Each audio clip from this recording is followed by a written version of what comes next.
Hey, what's going on, Who That Nation? It is yours truly, TJ Jones, the host of the State of the Saints podcast.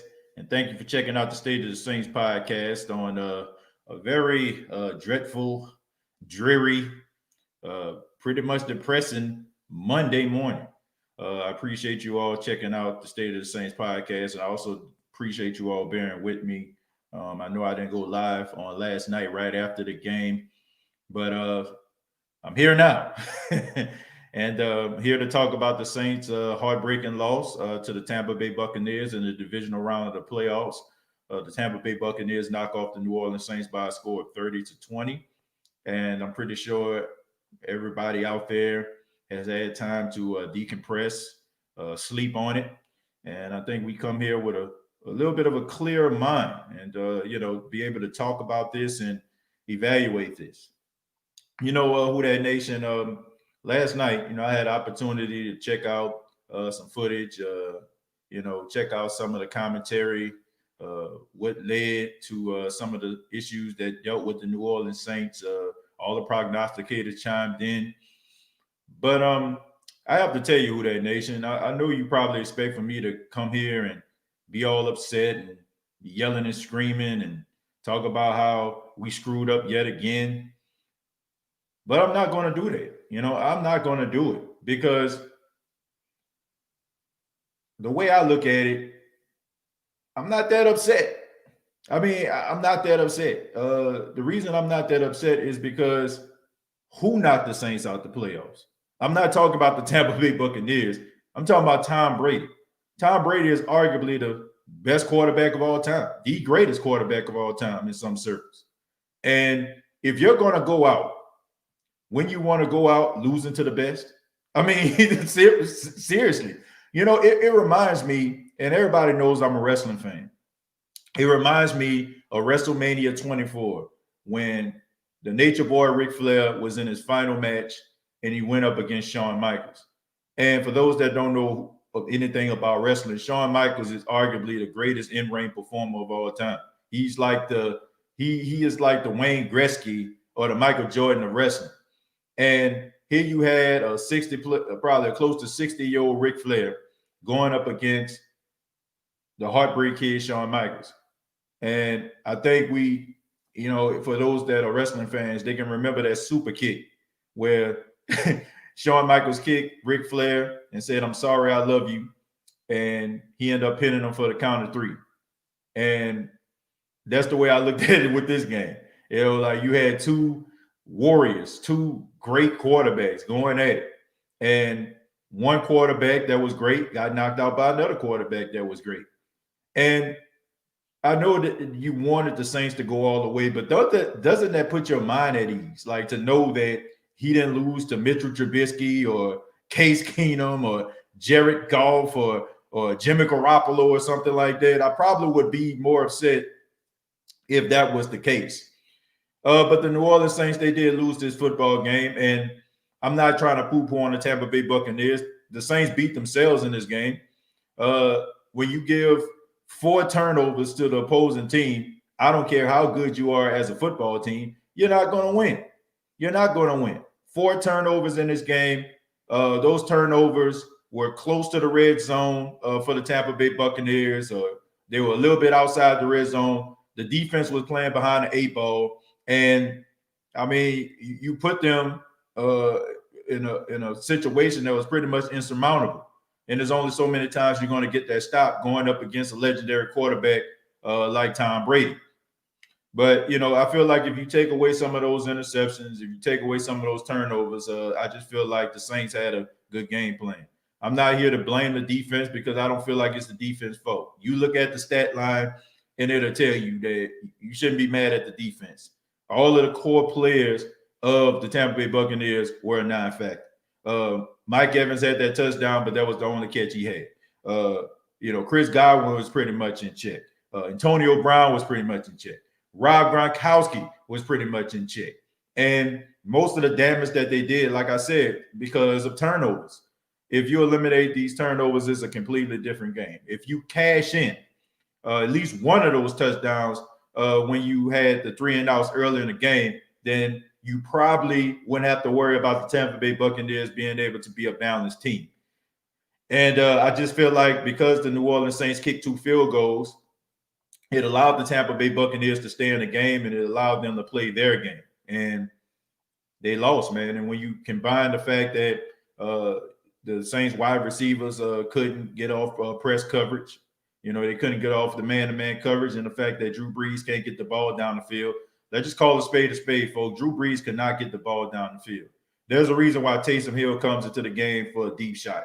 There's a reason why Jameis Winston comes into the game for a deep shot. Drew Brees can get the ball down the field.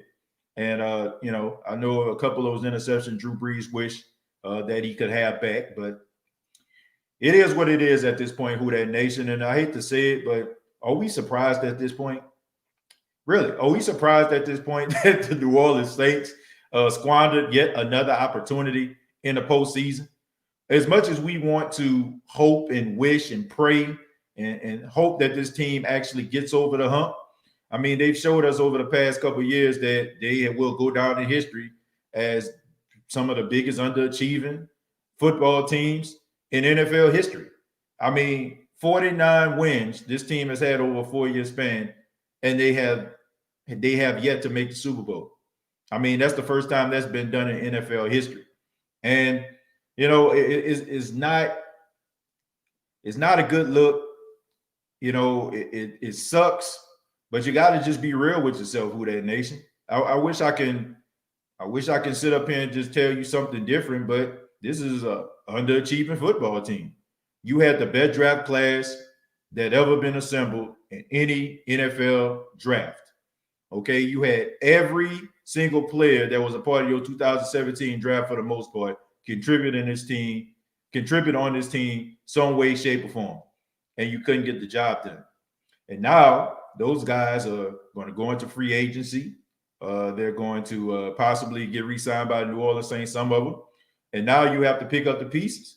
And look, I will go on record and say that I feel like the window for the New Orleans Saints is closed. Okay, the chapter of Drew Brees is closed. Drew Brees is not coming back, Who Dat Nation. I don't care what he said at the press conference.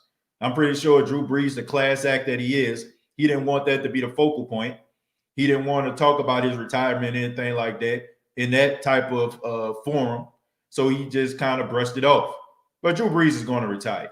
And we're going to be looking for another quarterback to be his successor. Now, rather that's Taysom Hill or Jameis Winston, who I feel, we're going to be looking for Drew Brees' successor. So it is what it is. Once again, I wish that I can come up here and be all upset and stuff like that, but I'm not. I'm not upset. If I lose in the playoffs, I would rather lose to the greatest quarterback of all time. You know what I'm saying? Arguably the greatest quarterback of all time. Depends on who you talk to, and Tom Brady. But I want to thank you all for being a part of the State of the Saints podcast. Really do appreciate it. Appreciate your time, man. Appreciate everybody chiming in, stopping by. Want to give a special shout out to Shawn Michaels for the $5. Says, thanks for watching my match. That day, TJ, I kind of consider you to be the Kobe Bryant of the SOTS podcast. Well, thank you very much, Shawn Michaels. I appreciate that, man. And look, maybe it's because of everything that has transpired this year. Man, I mean, I just can't be upset. I just can't be upset. I wish I could, but I can't. You know what I'm saying? I'm upset that they lost, of course, and it hurt when it happened, but I can deal with it. I can live with the fact that they lost to Tom Brady. I can live with it. We love Drew so much, but it's time to move on. I agree with that.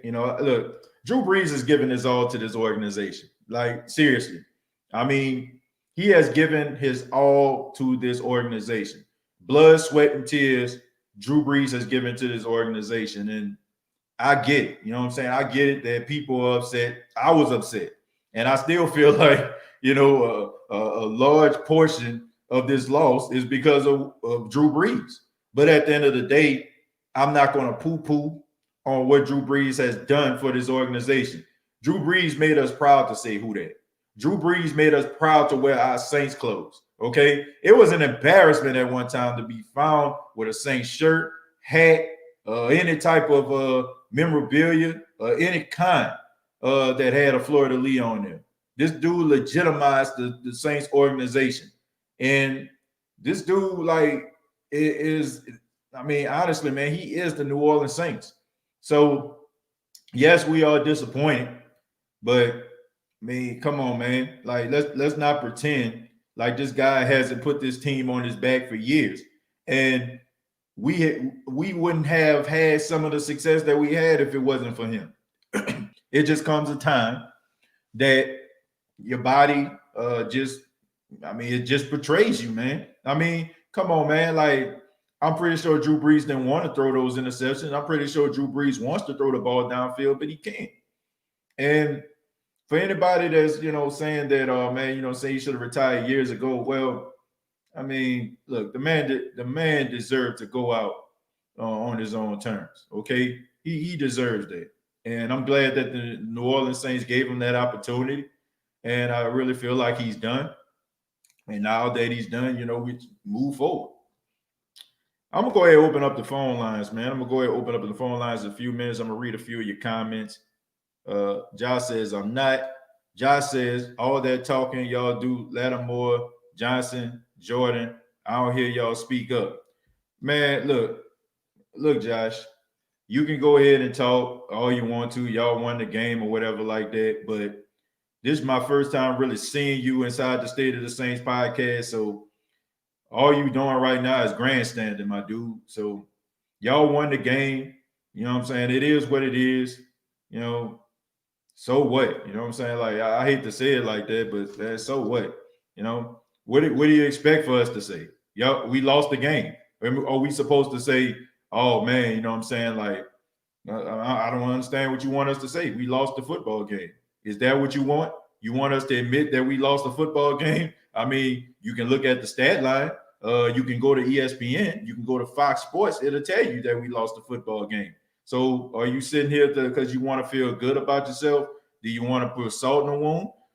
Fine. You know what I'm saying? It is what it is. We lost the football game, but we still swept y'all ass in the regular season. We still are the 4-time division champions.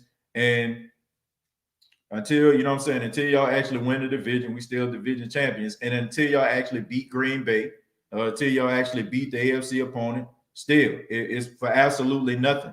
So unless y'all about to go all the way, win it all, then come back, But until then, y'all have y'all day. Y'all have y'all day. And honestly, let's not act like y'all actually did something like so major and you know what I'm saying, awe-inspiring or something like that. I got the stat line right here. It's not like Tom Brady set the world on fire. He was 18-33. He didn't even have 200 yards. And if it wasn't for those turnovers, we'll be having a completely different story. Mike Evans got locked up. Antonio Brown got locked up. Rob Gronkowski got locked up. It was more so about y'all defense, you know what I'm saying, getting those turnovers. So come on, dude. Like, if you're gonna brag and boast and stuff like that, at least like have at least go look at the stat line, man. It was mostly about those turnovers. So it's not like Tampa beat the Saints. The Saints pretty much beat themselves. Who that we blew we that y'all always blow that. Okay. Let's see. Saints shot themselves in the foot. Yeah, pretty much. All right, Josh is really up in here trying to troll. So let's give him his opportunity. I'm gonna let him stay on the screen right here so he can go ahead and troll. 4 straight playoff losses, bruh. Y'all just made it to the playoffs. The last time the Tampa Bay Buccaneers made the playoffs, I still was in college. So let's come on, man. Like, seriously, dude.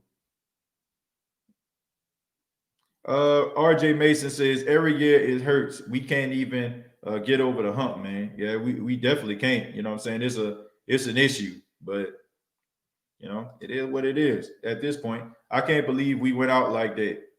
Well, I said, man, it happens. It happens. When you can't throw the ball vertically, when you can't push the ball down the field, when defenses are pretty much sitting on everything, man, it's hard. I don't feel like the window closed for us, though. I do. At this particular point, I do. It's going to look completely different. Josh, thank you very much for 199 says, send y'all home, Mike, 0 catches. Yeah, let's see if you can do that when this man is 100% healthy and then talk to him. Do it when he's 100% healthy, because the last time when this dude was out, you know what I'm saying, like he was, let's see if he can do that when he's 100% healthy. You know, but that's like I said, let's not act like y'all wide receivers set the world on fire. They did not. Like, I got the stat line right here. Like, this dude acting like they just beat the Saints to sleep or something like that. Like, man, y'all couldn't even pay, like, most of the time when y'all punted the football, y'all couldn't even push the football until like probably like the last few minutes of the game. So if the Saints didn't have those turnovers, if they ain't turn over that football, then yeah, this would be a completely different story. If they lose to Green Bay, they go home with nothing, pretty much. And like I said, like, I still stand by what I said. Like, the Saints turned the ball over. The Saints turned the ball over in this football game.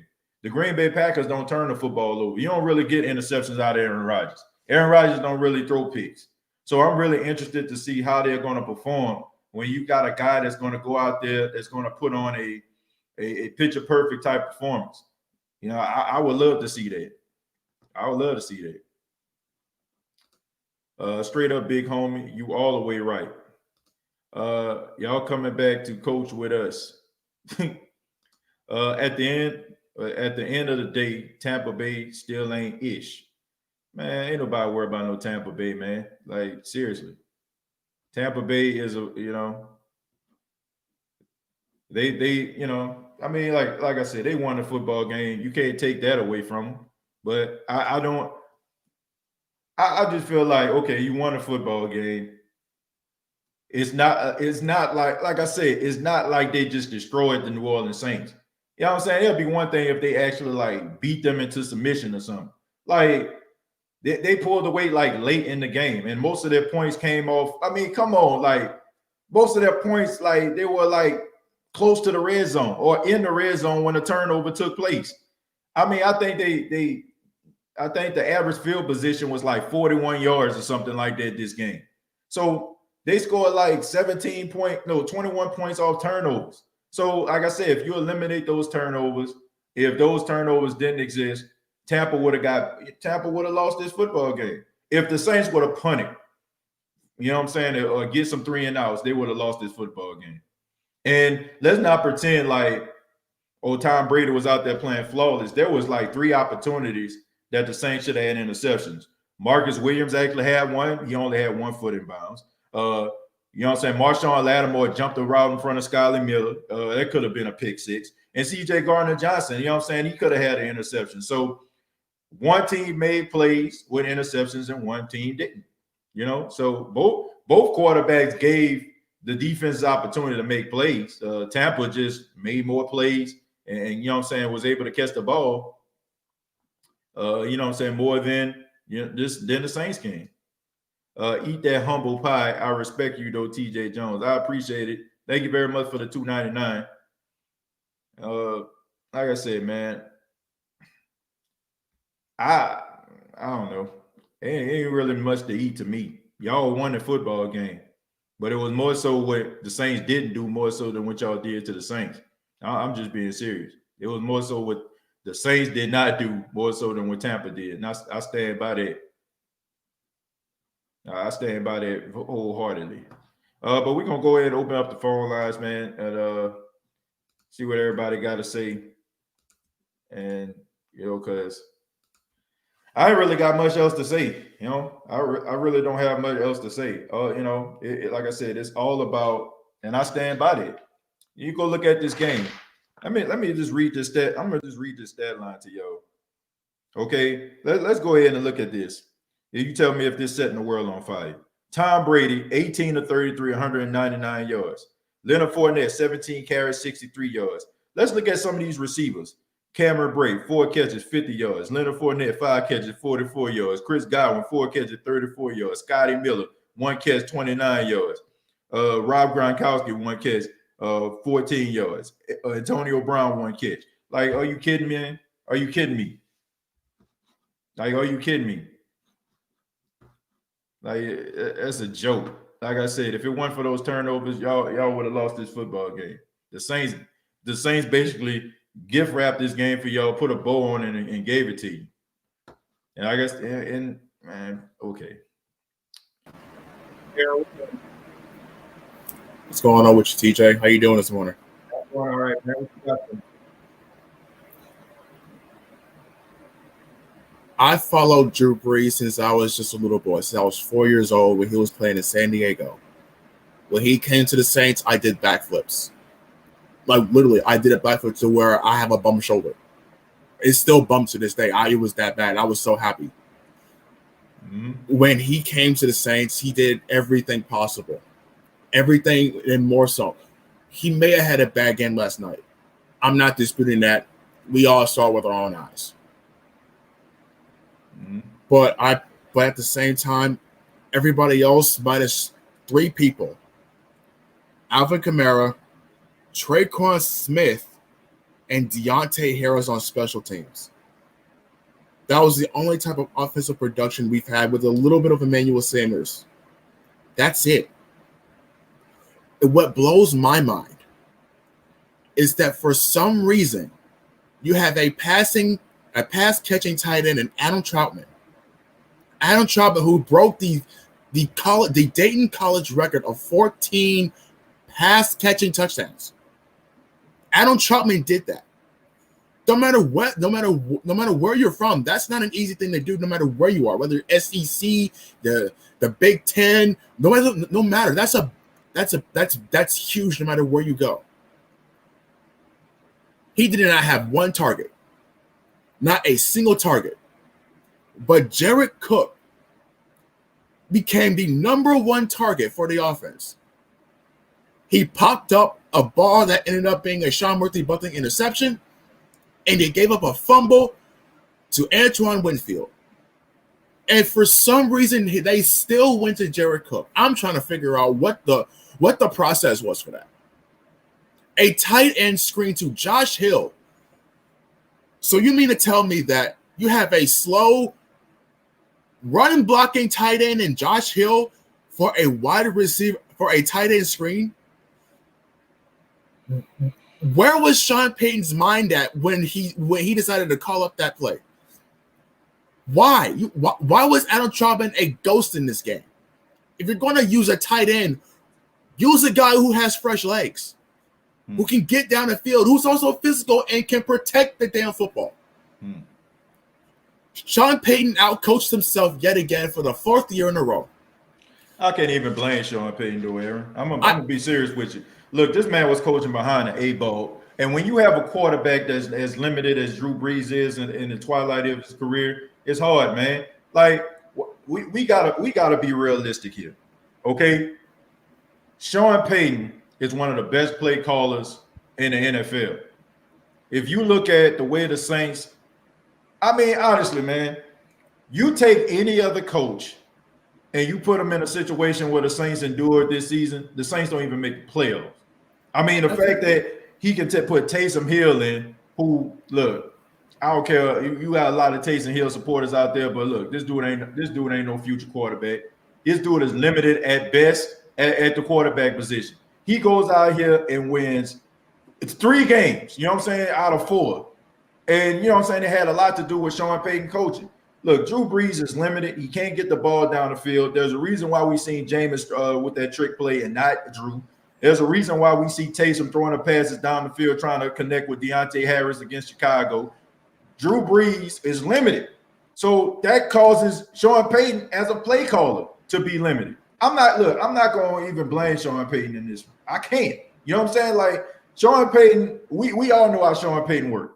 Sean Payton utilizes a guy's strengths. We've seen this before, right, Aaron? Robert Meacham, you know what I'm saying? What was his strength? Getting vertical, right? So what did Sean Payton do? Send him mostly on street routes and deep posts. Josh Moore, you know what I'm saying? Joseph Morgan, you know what I'm saying? He was a deep threat. Devery Henderson, all these different dudes, you know what I'm saying? He utilized their strengths. So he did the same thing with Drew Brees. Drew Brees was limited. So he used it, you know what I'm saying? He used what he actually had. And I think we can't get mad at him for that. It'll be one thing if Drew Brees can throw the ball down the field. if he can get vertical and he wasn't calling these plays, then we can be like, man, Sean Payton, man, what's wrong with him? But I cannot do that. I can't do that today, man. Like, especially from what I seen.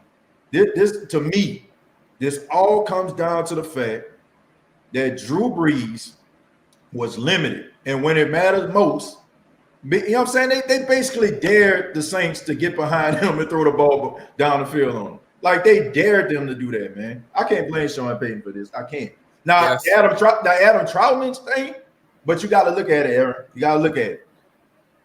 You know what I'm saying? What do Josh Hill, Jared Cook have in common? They know Drew Brees. You know what I'm saying? Drew Brees isn't like the type of guy who is going to throw the guy the ball if he's not running the right routes.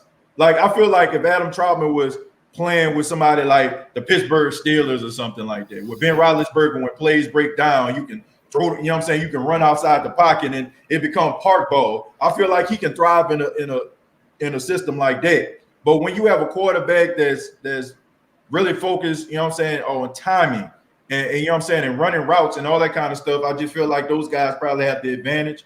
Those are the guys that Sean Payton trusts. Those are the guys that Drew Brees trusts. And I just feel like year 2 of Adam Troutman, probably with Jameis Winston, you're probably going to see him thrive better because Jameis Winston, when a play break down, he know how to improvise.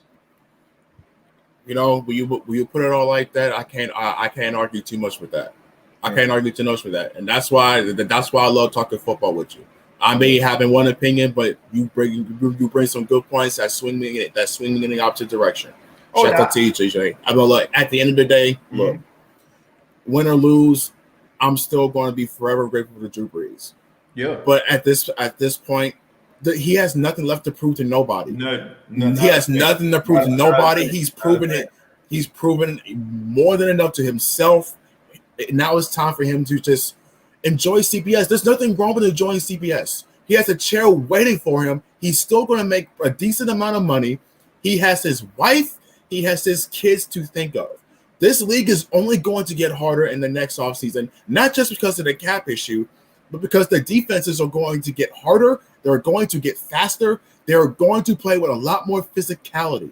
And he came off 11 cracked ribs. A lot of people would have been like, that's nearly career ending for the average quarterback. That's probably even worse. You probably would have been 6 feet under on some occasions with a punctured lung on top of that. Right. Yeah. Drew, like, I'm so scared for Drew if he decides to put his pride before the health of him and his family. Right. So Drew, just really think about it. If you're really going to think about it, just think about it, man. There's nothing left for you to accomplish. You've accomplished everything. Right. Nobody. I'm going to make that a point of emphasis when I'm doing my final podcast here in about an hour and a half. I hope I see you over there, man. I love to have you over there at my guest also. Okay, man. You know what I'm saying? I'll check it out. I'll let you know. I'll hit you up on social media, man. You know, what time you think you're gonna go on? It's gonna be on. It's gonna start at 11 Central Time. Okay. It's gonna be at 11 sharp. Okay, man. Yeah, I'll check it out, man. And I'll hit you up on social media, man. But good luck to you. Stay the Black and Gold podcast on YouTube, man. Y'all check it out. Love to hear what Aaron had to say, man. Get more in depth about this game, man. Appreciate it. All right, TJ, take it easy, man. You too. All right, man. Shouts out to Aaron, man. Stay the Black and Gold podcast. Man, I'm gonna check that out. You know what I'm doing. Let's see. Let me read a few more of these comments, then we get back to the phones. Ashley says he's not the answer either. I don't know what you're talking about. I guess you're talking about Jameis, I assume. What's the boogeyman? As a matter of fact, that was we were fighting for second place, like Cam Jordan said. We need a linebacker that y'all was in second place. You know, we need a linebacker that can play sideline to sidelines, get rid of Cook, get a new tight end, and use Troutman and keep Jameis. I think we'll be okay. I think so too, man. I think we definitely need a linebacker, and I think we need another corner too. That's just my humble opinion on that.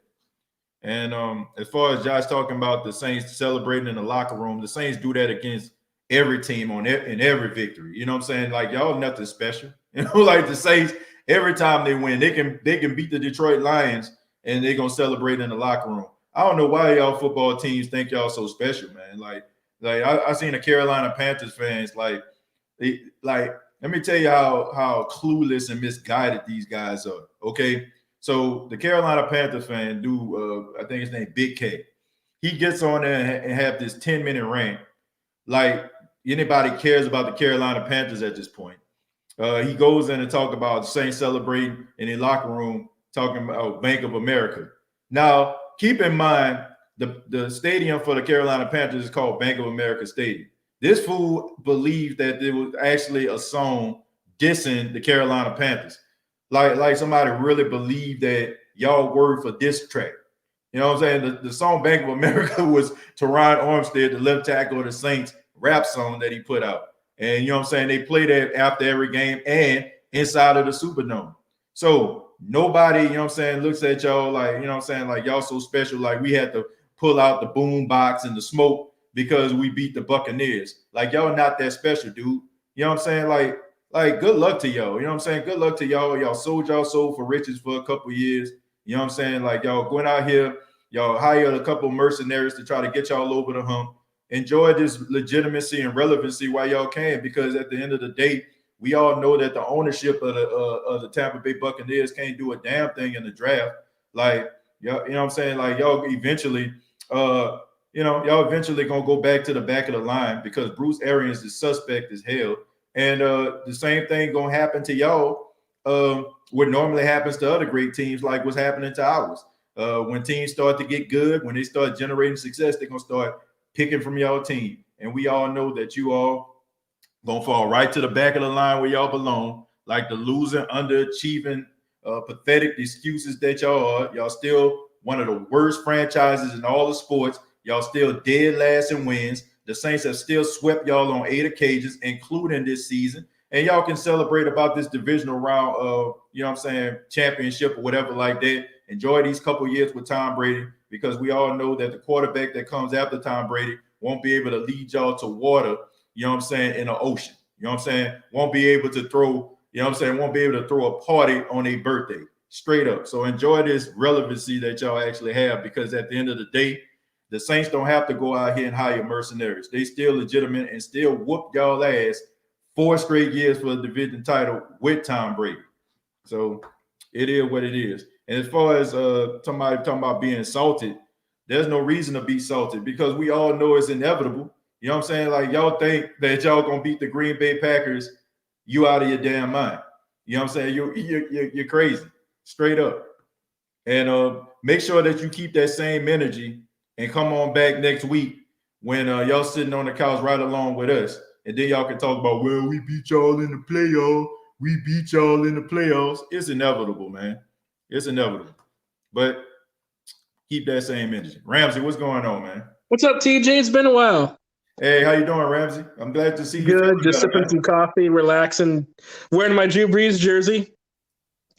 Oh, man. Yeah, man. Drew Brees, number 9, man. I mean, one of a kind. What you thought about the game? Another day, another dollar. Yeah, man. I mean, another postseason loss, man. It's getting pretty old right now, man. But what do you think about the game? What you thought about the game, man? It was fun. I was happy for Jason Winston to throw that 59-yard or 56-yard touchdown. Right. I was happy for that.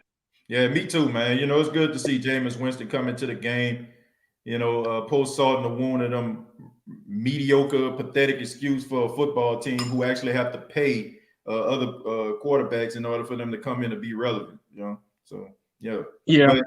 And we showed, and the thing about it is, we showed them what actual coaching can do when you actually have a quarterback, you know what I'm saying, like that. You know, what they should have been doing with Jameis Winston. Jameis Winston, the only thing I wish is that Jameis Winston would have played in this game a little bit more to throw salt into the wound of this Tampa Bay Buccaneers. But eventually, like I said, I have a lot of confidence in Jameis Winston. And I can't wait to see Jameis Winston actually destroy these guys every year.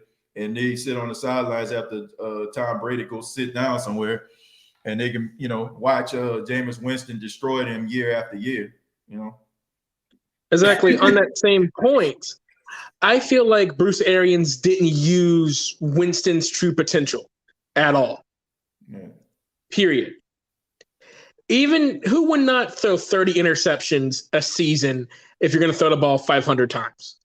Man, look, all I know is Bruce Arians is not a really good football coach. They had a good offensive scheme this game, but even for the most part, man, if like I said, if it wasn't for those turnovers, and the fact that they was able to get those turnovers in plus territory like this, it'll be a whole different game. There's nothing that the Tampa Bay Buccaneers did offensively that the Saints couldn't neutralize. I mean, it's just a fact. You know what I'm saying? It's just a fact. Yeah. Like they was able to get the ball closer to 20. Tom Brady did what Tom Brady does, and punching into the end zone. So, like I said, it is what it is, man. Do you think the Saints gonna keep Jameis Winston? Yes, I think so, because he has not been seen this entire year, only twice. Yeah. Period. Yeah. When Drew Brees went down, suddenly we had Jason Winston. Right. Then we never seen him again after that. Right. This playoff game. So I think he was hiding him for a certain reason. I don't know what. Yeah. I know why they was hiding him, man, because I think they had intentions on signing him, and they didn't want to put him out there on the field and try to show other teams what he can do. I think they did the same thing with Teddy Bridgewater. Like I think they wanted to hide out Teddy, but Drew ended up getting hurt. And in those 5 games, Teddy was able to go out there. He went 5-0, and he put himself into a market where the Saints couldn't get him back. So, yes. And on Drew Brees, if you see this podcast, just retire, dude. You did everything you needed to do. Yeah, you have no records to break. You have the completion record, a touchdown record. You did every record in the NFL book. Even if the media doesn't recognize that, you did everything. You got a ring. You got a wedding ring. You have kids who can join the NFL when they're older and replace you wherever they go. Yeah. You have a legacy in the NFL, period. Yeah. Yeah, I mean, it's nothing more he can prove, man. The only thing he's playing for is for himself right now, but I do think this is last season, and, it's unfortunate that he went out like this, but I don't think it negates the fact of what he's done for the Saints organization. And as a Saints fan, I'm proud of what Drew Brees has accomplished, and, it's not like, you got Drew Brees when, he was a legendary quarterback like some teams did. This dude actually came into the organization with a busted arm. Nobody really knew what his future was going to be. And he turned into a Hall of Famer, So got to be happy about that, man. But Ramsey, I appreciate it, man. Thank you so much. Thank you for chiming in, man. Glad you're feeling better, man. Call back anytime. You too, TJ. Keep kicking your podcast up, man. Yeah, man. See you in your other one. All right, man. All right, take it easy. Yeah, man. I'm really excited about this, man. Drew Brees. I mean, look, don't let this last game define Drew Brees' legacy.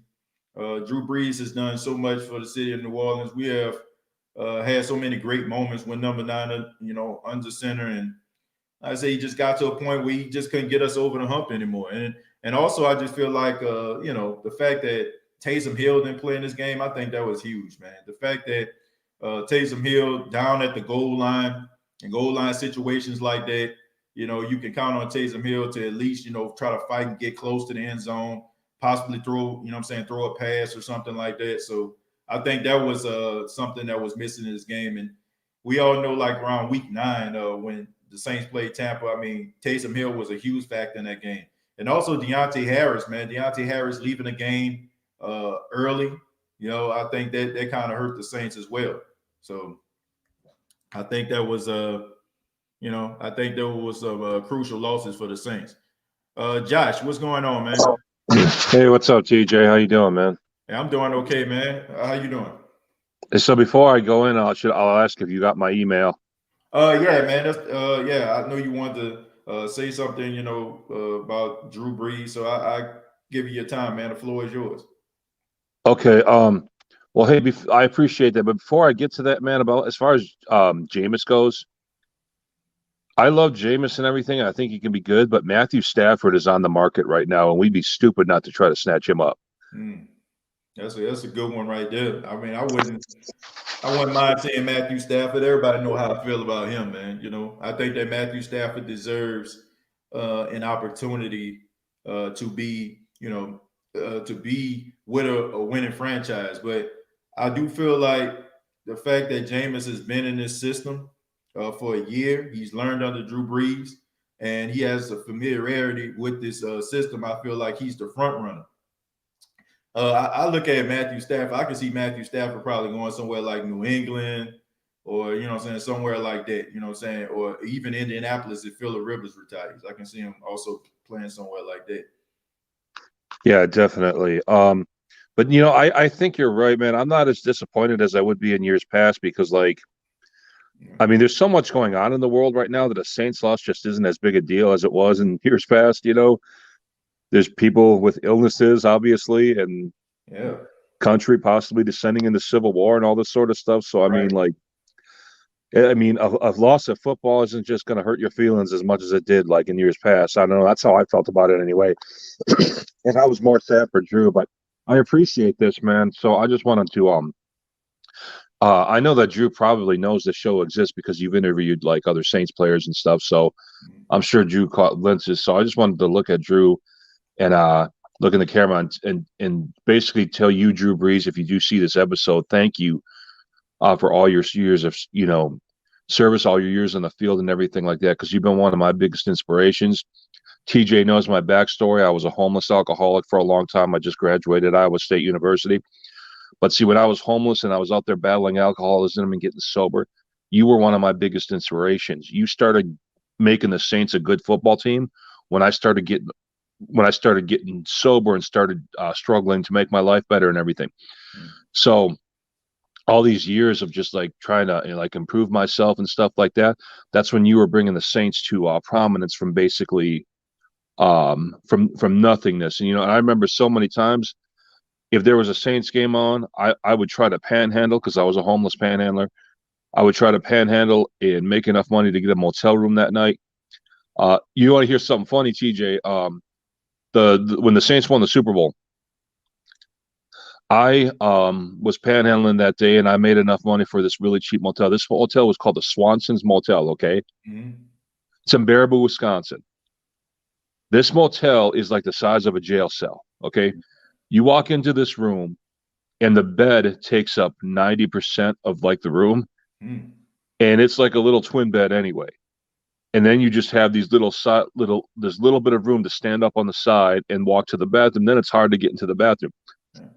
So it was one of those like places, and it obviously was just a low end place. But that's where I watched the Super Bowl. I had no family, I had no friends with me, nothing like that, because I was still out there on the streets. But I had been sober for like a year by that time.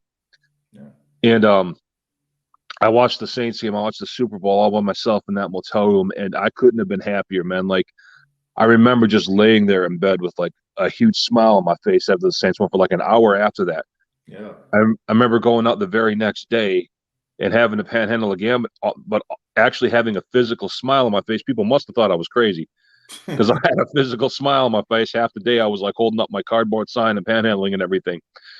But Drew, I just wanted to tell you, I know there's a chance you'll see this episode, but I just wanted to tell you how much you've meant to me over the years, because I went from being like a homeless alcoholic to now a college graduate, and I'm going to have more success in my life.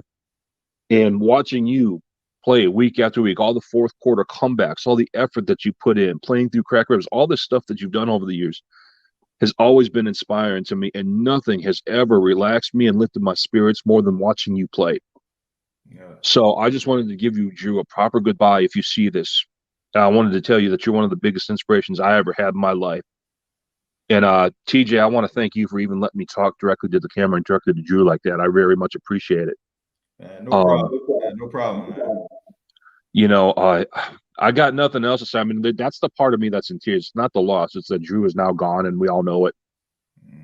We're not getting those years back, man. That's kind of like the thing.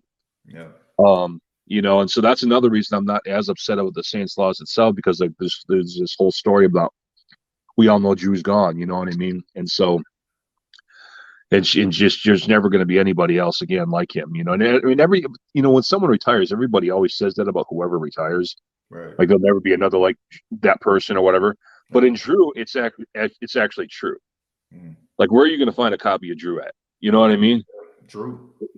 I mean, this guy, for the most part, did everything right. Like, I know people, have their opinions about, what happened in the offseason, but for the most part, Drew Brees has done everything that you can ask of him. I mean, this guy is somebody that you can tell your kids about, proud to, tell your kids about him. He's a role model.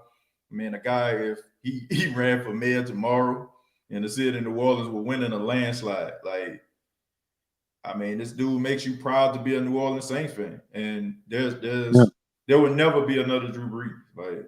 Like anybody that think that we go find somebody like Drew, like, he's one of a kind, man. You're not going to get that type of production, and you're not going to get that type of human being. I mean, and he has really set the standard for what a quarterback of the New Orleans Saints needs to live up to. But and and I'm having the record he does and the stats that he has.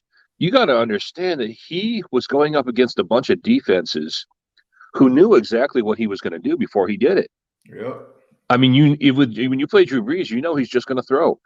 Yep. And yet he still had those stats, and not only, but he still had accuracy. I mean, people like to say, well, Drew is a stat pattern. That would be true if his average game stats were like 30 or 50 for 400 yards or whatever. Right. But he's got a 70 or 75% completion percentage. Right. So he's got over 70% lifetime completion percentage against teams that know exactly what he's going to do. Mm-hmm. I mean, that's why he's the greatest of all time. Right. And when you think about it, Drew is so far ahead of Tom Brady. Drew is the quarterback now that Brady was in his prime. Check down, occasional deep throw. Yeah. And Drew's better at it than Tom was, because Drew has a better completion percentage than Tom ever did.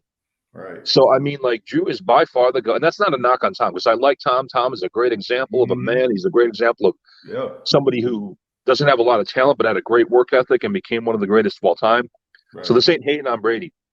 But Drew is by far the greatest quarterback of all time. Maybe 2 or 3 quarterbacks even come close. Marino, Manning, possibly Aaron Rodgers. Right. Other than that, nobody's touching him. So, Drew, I mean, if you do see this episode, thank you. Right. And that's, I guess that's what I had to say for today, TJ. Yeah, Josh, I appreciate it, man. Thank you for sharing your story with us. And I'm looking at the chat right now, man. Everybody can attest to this, man. You are an overcomer. And you talk about Drew Brees being your inspiration, brother. You my inspiration. Like, I ain't nobody's inspiration, man. No, I'm serious, man. Like, since I've known you, just knowing your story and knowing where you came from and where you are now, like, it just motivates. It just motivates me, man. And I know it motivates a lot of people. And I'm glad, like, I don't know if I ever told you this, man, but I consider you a friend, and I'm glad you're my friend. Yeah, I do the same with you, man. And I do anything for you, right? Anything you need, bro, I'm there for you. I do what I can.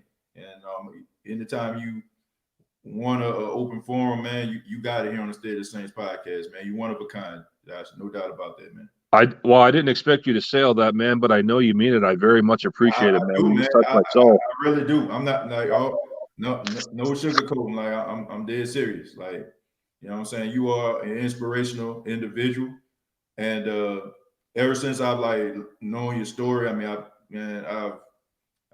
tell you, man, I have been rooting for you since you told me everything that you went through, and I'm so excited that you overcame that, man. And somebody out there right now, man, they need to hear that. You are a walking, talking testimony, my friend. And man, shouts out to you. Like, real talk. Hey, TJ, much love to you, brother. I mean, like, thank you. And I thank you for giving me this time again to talk to Drew, and just thank you for just being you. I've thanked you for just being you before, like in private emails. But since you just dapped me up all like this, I'm going to do this publicly too. Thank you for just being you, brother. I guess that's how I can sum it up for you, bro. Appreciate it, man. Thank you so much, man. And you enjoy the rest of your day, man. And thank you for being you, my brother. Thanks, man. Have a good one. All right, you too, man. Shouts out to Josh, man. Like you got so many, you got people that motivate you, and man, I just I just get overwhelmed like doing this show for like where this show started from, where it is now, and the people that I've met along the way. Man, that like Josh is just one of a kind. Like he is a one of a kind individual. And man, him sharing this story, I mean, it's just nothing short of remarkable. Like real talk. We're gonna go on to Jerry. Jerry, what's going on, man?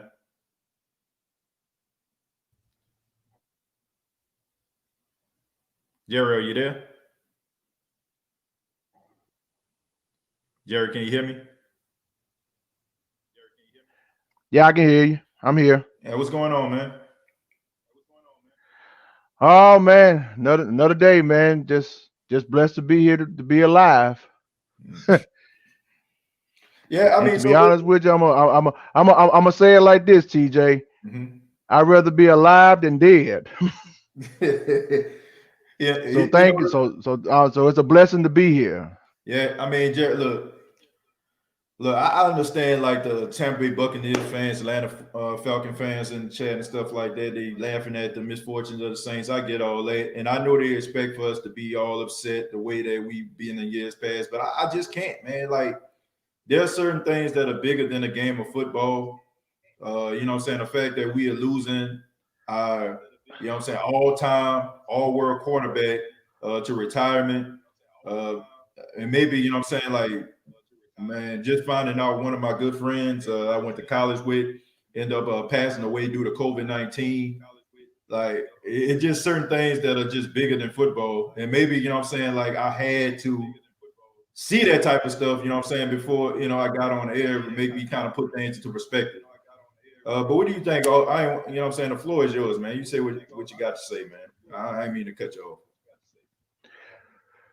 No, it's all right. No, it's all right because I had a lot on my mind to say anyway. So, but back to Sunday night, and I want to address this to you and to everybody that's in the chat, especially Saints fans. I ain't gonna worry about the Bucs fans. Well, first off, congratulations to the Tampa Bay Buccaneers for beating us.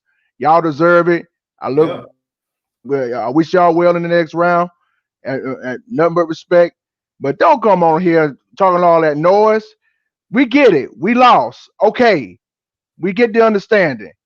But you can't go around here and parading and stuff like y'all the big dogs or something like that. Now, come on, man. Be reasonable. Think about the last time y'all won a Super Bowl, and it was 2002. That's when I graduated high school. That's the last time y'all won a Super Bowl. You know how long that's been, TJ? Do you know how long that's been? That's 18 years. The last time they won a Super Bowl. Yeah. That's it. And they ain't been back since. But you want to know something, Jerry? Like, do you know how long these Tampa Bay Buccaneers fans have been sitting on this material? Like, seriously, it's pretty sad when you think about it. Like it is. But that's what happens when you're not used to winning. Like anytime you get an opportunity to win a football game, have some type of advantage, you don't even know how to act. So I would say they need to act like they've been there before, but it's been a long time since they've been there. So man, every dog has his day. But like I said, if you don't finish number one, then all this stuff that you've done is completely irrelevant. So if you're not finishing, it's irrelevant. Like come back when you're a Super Bowl champions. Then maybe I feel a little bit, I feel a little bad, but I don't see that happening, Jerry. No, I don't see it happening. I don't see it happening neither. But I just want to come on here, TJ, to give you my feedback on Sunday. Yes, those 4 turnovers really cost us this game. Mm-hmm. I understand, and I want to say this right here, and I say this all the time in the other podcasts along with this one. Mm-hmm. January always been our kryptonite. Yeah. January always been our kryptonite. The reason I say that is because you think about the last 11 years after we won when we won the Super Bowl in 2009. Right. January always been our nightmare. Right. I'm talking, and I ain't even gonna break it down to you. Y'all already know from 2010 to now. We already know. I get it, but I'm not even gonna preach about that. The fact of the matter is, I still love this Saints team. I don't care if they win. I don't care if they lose. I don't care if they make it to the next round or get eliminated. I love this freaking team to death because, and I love my Who Dat Nation that's in the chat. I love each and every one of y'all, and there's absolutely nothing y'all can do about it. Right. Yeah. And thank you, TJ. Thank you, TJ, for bringing the energy and the positivity to this podcast and addressing what you need to address to feed us, because you're nothing but a blessing to us, man, especially to me, because I mean, look at you. I mean, you're an awesome father, an awesome husband. You got an awesome son in Pat. Dude, I just love you to death. And shouts out to Mama Jones, wherever she at. Yeah, And shout out to your family, man, because I think I seen that in there, man. My mom in the chat somewhere. Shouts out to my mom. She tuning in. Well, yeah, shouts out to you, Mama Jones. If you're out there, I'm addressing this to your son because your son is awesome. I love him like a brother. I'm glad that he's able to have the ability to do everything that he can to take care of us. I'm thankful. We're blessed to have him. I appreciate it, man. Thank you so much, Jerry, for chiming in, man. You But I want to address this. I want to address this to Drew Brees and to his family. This is coming from the OG. This is coming from me from Gulfport, Mississippi. This is coming from me. Drew Brees, if you're out there listening, this is coming from Jerry G. Poor Jr. from Gulfport, Mississippi. Thank you for everything you've done to this Saints team and to this community. Because I think back in 2005, when by that time it was the San Diego Chargers that let you go. And Miami was on the verge of getting you, but the Saints beat you to it. We got a new quarterback in you. Things start to turn around for the New Orleans Saints. Right. You did help us win the Super Bowl. I always cherish that for the rest of my life. I even got pictures of it on the wall, even a poster of you throwing the football to these different receivers. Right. And you know, and shouts out to your family, to Brittany and to your sons and your whole family, man. I appreciate everything you did. You already did all you can to make this team where it needed to be. Right. You broke records. You reached milestones. You always even if you have a good game, you always smile. Even if you have a bad game, you always show energy. Right. I appreciate every single thing, and happy late birthday to you also on 42 years old. Happy birthday from Friday. God bless you, brother. But I just wanted to say this, and before I go a little further, I want to pick up where Aaron just said. It's not CBS that he's going to be working with; it's NBC that he's going to be working with. Right. I just want to clear that for him. So I'll mention to him on his podcast once again, but it's actually NBC, not CBS. Right. So Drew Brees, thank you for everything you've done once again for this entire Gulf Coast. Yeah. And if you're thinking about coming back, my answer to this question, just stay retired. Just retire, bro. Right. You done enough. Yeah. Move forward. Spend time with your family. Get ready to break down some analysis on NBC or whatever you're doing out there. But for right now, bro, please for my sake, if you're listening out there, please retire. You've done enough. We're moving forward. Let's just end it right there. It was your last game on Sunday night. Just focus on the future, bruh.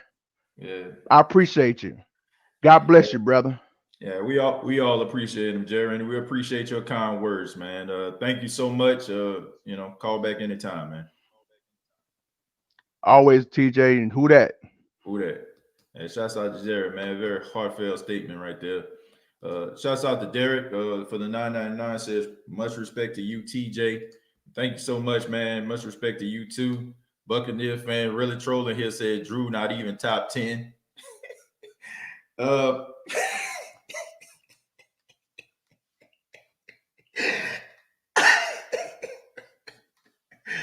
Boy, Tampa, boy, them boys these boys are really feeling undefeated right now.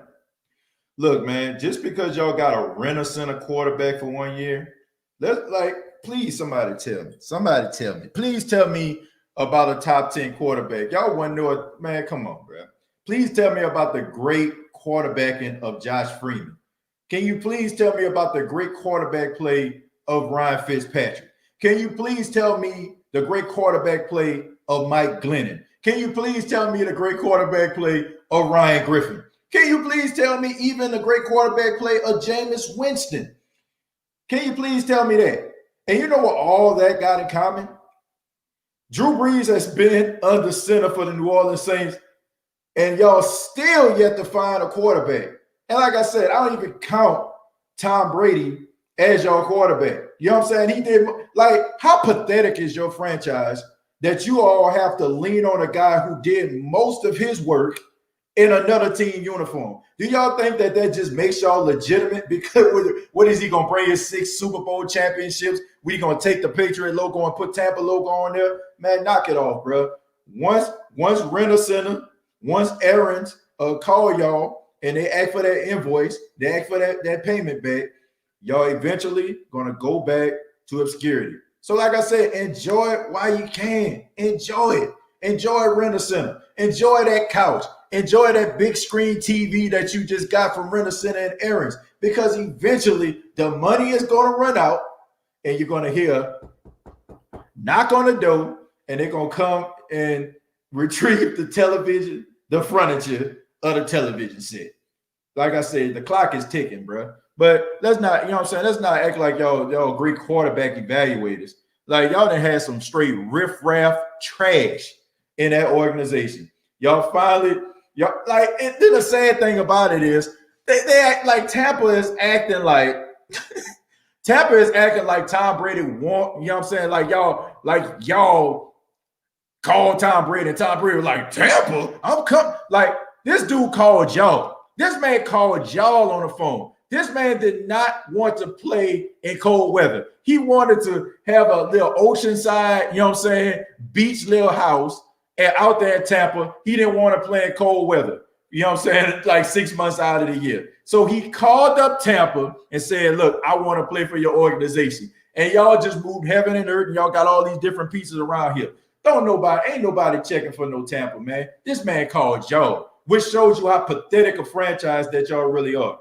Y'all pathetic. But like I said, Rent-A-Center is going to knock on the door and they're going to come and get that TV and that couch back. Stay tuned. Stay tuned. That's all I got to say. Because Rob Gronkowski, most likely it's probably going to be it for him. Cameron Brate, next. You know what I'm saying? Like, what y'all going to do with Leonard Fournette? Eventually, all these stars that y'all have, eventually y'all going to have to pay them. And like I said, I don't really trust y'all front office. So y'all go back to being the whipping boys that y'all once were. Once y'all don't have a quarterback and nobody to develop a quarterback, because we know Byron Leftwich, he ain't developing nothing. They just took New England's offensive play scheme and they said, Tom, look here, man, you do whatever you want to do. That's what happened. Okay, so Rent-A-Center is going to come and try to receive their payment really, really soon. Charles, what's going on, man? Going on, TJ? What's going on? Yeah, man, not much, man. What you got for me? I was 10 years old when the Saints won the Super Bowl. Mm-hmm. I was 10 years old, man, and I looked at the city, bro. As a 10-year, look at the city, bro. I ain't never seen New Orleans just so hyped for a Super Bowl, man. It's like all the crime down there in our city, bro. We came together for that one night, bro. Police officers, firefighters, everybody, bro. The Right. whole city, no matter where you from. 9th Ward, 3rd Ward, 17th, all that, bro, came together. It was just crazy, man, just seeing that for that one night, man. I was just like, wow, man, this is crazy. Yeah, I know. Respect to Drew, Mm-hmm. Shockey, Reggie Bush, all them boys who was in the 09 Super Bowl. Morstead, Malcolm Jenkins, you know. I just gotta say this, you know, this is end of the Saints era right here. You know, Drew Brees, wishing well for retirement. Saints didn't play their best as physicality goes, but we you know, did what we could do. Going forward, I gotta say this though. I feel like it's time that we gotta make a big trade. Possibly even play Michael Thomas. You know what I'm saying? Hard it is to say because we need draft picks. We ain't got no cap space. We need draft picks. You know what I'm saying? Going forward. So one of them got to go. Whether it be Thomas or one of our star tackles like Ramchek or Adam, or one of them has to get traded. You know, unfortunately, going forward for us. So with that being said, I just hope that we're able to just do what we need to do to stay in contention for this division. Because going forward, I see, honestly, the Panthers being the best team to contend with us, going forward. Because Falcons, they ain't doing nothing with their team. Bucks, Tom Brady, that 1 year gonna be one hit wonder year. You know, this the only year they gonna have success, to be honest. So just us and the Panthers going forward. And I say this again, you know, Drew, he did his best. I'm proud of him able to go so far and take us to this playoffs again with them ribs injuries and that puncture lung. Now I'm saying to be 42 years old doing that is pretty good to me. Also want to say this, Michael Thomas, keep your head up, man. Because I know the joke you had was getting at you, but keep your head up, bro. You still the best receiver in the NFL to me when it comes down to it. Kamara, keep doing your thing, bro. And for every that needs to know that, man, just know this ain't over for us yet. We got a long road ahead of us, but we gonna be okay. Yeah. You know, all of us, you know. It would definitely be okay, man. And you know, I know they got people out here that have been waiting on this day. You know, like, oh man, Drew Brees gone. Like, nah, bro. Like, did y'all not see the New Orleans Saints go 8-1 when Drew Brees out of the lineup? So for all those people that just think that the New Orleans Saints gonna be DOA from this day forward, you might want to think again and go look at the stats. But Charles, thank you so much, man. I appreciate it, man. Call back anytime. No problem, yeah. Have a good day. You too. Yeah, man. The Saints are 8-1 without Drew Brees as a starting quarterback. Okay. Teddy Bridgewater, right? You know what I'm saying? Teddy Bridgewater went out there, won 5 straight games. Taysom Hill won 3, and they only lost 1. So this is a good football team, well coached, So Josh says 1 Super Bowl just like us, bruh. Stop it. Yeah, I mean, you can't argue with that. The Saints definitely, like, you're not going to hear me disagree with the fact that the Saints underachieved. Like, the Saints, to me, they got to go down in history as the biggest underachievers in NFL history. Like, seriously, like, we don't want to say it, we don't want to admit it, but it is what it is, okay? You know, look, we got to call it for what it is. 2017 was the best draft class in NFL history. All those guys are all pro bowlers, you know what I'm saying, in some capacity. And you have absolutely nothing to show for it. You got 49 games that you won in the last 4 years, most than any other team in the NFL. You won 4 straight NFC South championships and have not reached the Super Bowl. That's underachieving, folks. You know what I'm saying? That's underachieving. So we basically squandered the years of Drew Brees by not getting the job done. Ghostface, thank you very much for $5. Says rather have 1 ring than 6 fake ones. Well, Tom Brady didn't win those 6 rings, but he didn't win them with Tampa. And I've seen this story before, Tampa. I've seen it with Joe Montana with the Kansas City Chiefs going to the AFC Championship. I've seen it with Brett Favre going to the NFC Championship with the Minnesota Vikings and losing. I've seen this movie before, and I already know how it's going to end. I'm going to move on to Sanchez. Sanchez, what's going on, man? What's going on, TJ? Can you hear me? Yeah, I can hear you, man. How you doing, man? How you doing? Yeah, I'm doing all right, man. It's a good day to be alive, man. That's all I gotta say. What you got for me? Just a few things. My takeaway from last night's game, miscommunication and momentum. Momentum is a real thing, people. And I want to say the drive coming out the half where we had the ball and the Jared Cook fumble, you could just see after that play, like the bench, the sideline, the coaches, everybody kind of scrambling because momentum is a real thing. You seen Tampa pretty much getting in their bag, getting ready to get hyped. Right. And then another play, and it worked hand in hand because we pretty much got the momentum on our side after that Jameis Winston play.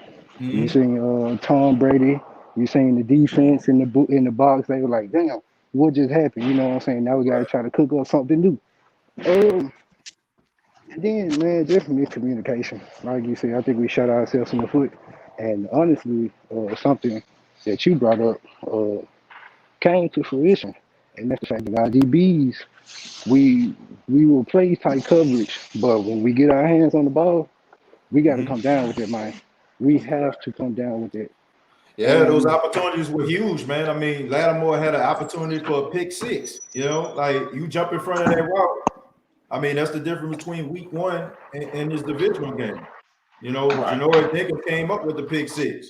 Lattimore, you know, he knocked the ball down, but man, you got to come up with the interception. Like, that's one thing I will say about the Tampa Bay Buccaneers, man. Like, these tip passes, ball in the air, like they were intercepting these passes, man, and they came up with the football. And the Saints, you know, those were huge. Those was huge opportunities that were squandered. And we got to think about it, man. We got to put into context that we don't know what the defense was doing when our offense had the ball. You know, our defense, you know, they getting water, getting ready, getting their air, making sure they breathing fine, making sure they knees still ain't cramping up, stuff like that. And the next thing you know, they look to the side and, man, we got to go right back out there. You know what I'm saying? And now we only 30, 40 yards from the end zone. So it really put us in some bad spots. It's easy to blame Jared Cook. It's easy to blame Drew Brees, but I got a lot of mixed emotions, TJ. I'm fearful of the future. I'm sad that 4 years straight we didn't get the job done and our window is closed. Choke artists, man. Like, that's what we are right now. Look, it's fake, man. I'm sorry. Like, we choke artists. You know what I'm saying? Until they prove otherwise, we're choke artists. Like, look, I'm defending the Saints, Sanchez, because I'm a Saints fan. But a lot of what these other fans are saying, you can't knock them. You know what I'm saying? Like, you have 4 opportunities, go to the championship, go to Super Bowl, really good teams, and you squander it away, bro. I mean, you got to call a spade, man.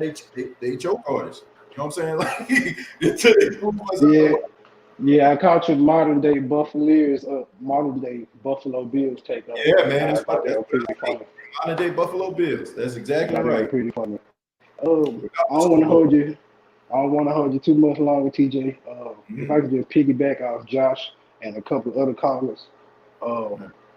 I've been a fan from 06, man, and I know us 06 fans, Who That Nation. I know we got a stench on us, but I want to assure y'all, I am not one of them 06 fans, the typical 06 fan who just flip-flop week to week. When I first came into watching football, Vic was the hottest thing. So what was that, 04, 05? You know what I'm saying? My boys on the top. Sanchez, hold that point, man. Look, I want everybody to understand this. If you became a Saints fan back in 2006, I ain't got no problem with that. I don't. You know, how many Patriot fans out there that became Patriot fans back in 2001 and been a Patriot fan ever since?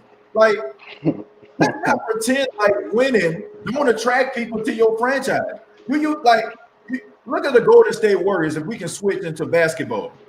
Wait, did you see people cheering for the Golden State Warriors when Monte Ellis was there? Or go back a little Nope. further when Chris Mullin, Tim Hardaway, Latrell Sprewell was there? No. Nope.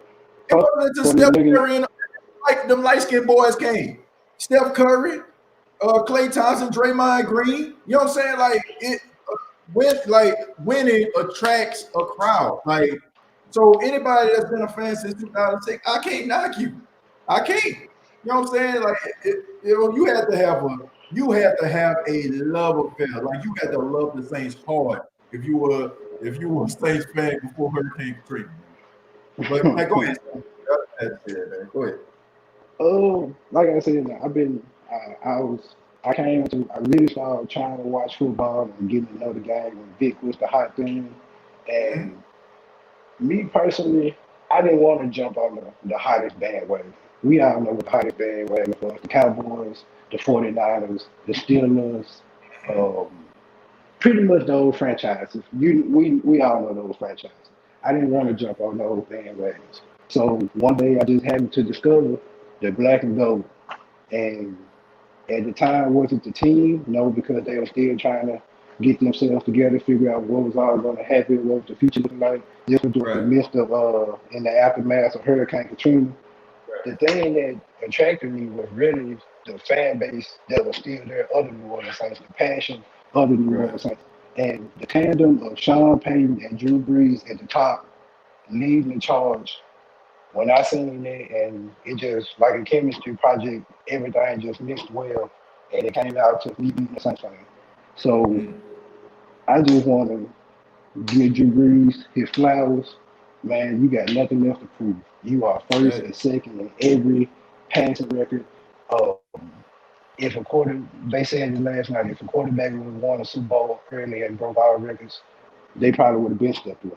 But Drew Brees, as tough as he is, as hard as he is, as smart as he is, as competitive as he is, he continuously gave us 100% of everything that he had every game, every Sunday, every Monday, every Thursday.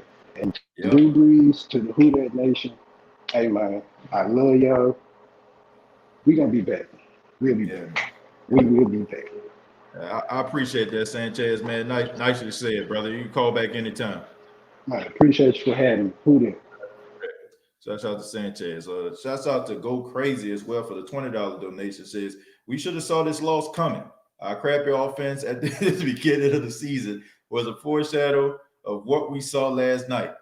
The years of dink and dunk offenses is over. We need a mobile quarterback who can push the ball down the field. They come for Go Crazy. Thank you very much for the $20. Look, I can't argue with it, man. Like, I'm serious. Like, anybody that just think that, oh, man, you know, like, oh, man, it's because of this, it's because of that, man. Sometimes you got to look at yourself and just come to the conclusion, like, it's you. You know, like, if you have, like, several relationships, right? You know what I'm saying? Like, and this one don't work out, and that one don't work out, and this one don't work out.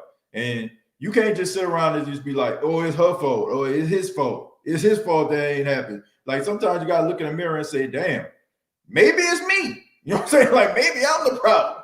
You know, the New Orleans Saints, man, you got to call it for what it is, man. Like, bro, this is tough for me to say. Like, I've been a Saints fan since I was 4. Like, I'm serious, man. Sitting on my grandmother's living room floor watching the New Orleans Saints. That is my, like, longest memory. You know what I'm saying? Something that that always, like, stuck with me. Like, I honestly, man, I can tell you the ugly couch that my grandmother used to sit on in her living room, watching and listening to the Saints game. Depends on if they had enough fans in the crowd. Most of the time, they were blacked out. It's tough for me to say that, man, but bro, they are a choke artist personified, man. Like, you gotta call it for what it is, man. This is a dark day, but it's real. You had 4 opportunities to make it all the way, and you did not. Rather you want to talk about scheme, rather you want to talk about quarterback play, rather you want to talk about offensive defense. It is what it is. I mean, it's not that they can't change the situation. They can, and I'm gonna be right here next year rooting for them and have optimism in my heart and in my mind. But right now, man, it is what it is, man. This is they will go down in history as the biggest underachieving football team in the last 4 years than any other team in NFL history. That's a fact, folks. We got to live with it. Grin and bear it. You know what I'm saying? Still rep for the team, still go back and forth, but it is what it is. Tragic. What's going on, man? What's up, TJ? Yeah, man. What's going on, man? What you got for me? I feel that this like you said, this loss has been in the works for like the last 3 years. Mm-hmm. You know, Drew Brees gave us everything he had. He gave us everything he had, but sometimes the rooster can't roost no more. Right. You know, exactly. You know, and quiet is kept. The game against the Rams, going when we was supposed to run the ball, people don't forget that Drew Brees audible to that pass because he saw a certain coverage and he just didn't get the ball to Michael Thomas. That would have been a touchdown if he would have got the ball left. But it actually was a run play and Drew Brees audible to that pass play. So, you know, his time has come. And Drew Brees did great things for our city. He did great things for the team. And I've been a fan since Day of the Snake. I remember we had the lone snake with Ken Stabler was quarterback. Right. I was in the Saints' first playoff game when they lost to the Minnesota Vikings 44-10. I was in the dome. Wow. But Brees, I believe Winston will be the quarterback next year. I don't believe we have to go out and get another quarterback. I think Winston is a future franchise quarterback.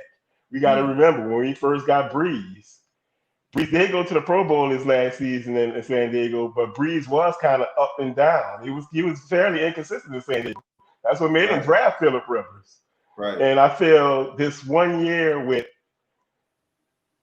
Winston learning behind Brees, learning how to be a professional, learning how to prepare, having a full season of the all-season quarterback coaching, quarterback camp, getting the ins and outs of the offense. I believe Winston will be a top 10 quarterback next year. I believe by year 2 and 3, Winston will be an MVP candidate quarterback that will be contended for years on with the Patrick Mahomes and the other young guns out of there. Brees did great things. You know, we get into this point you get to a point in each player's career. Brees was a surgeon.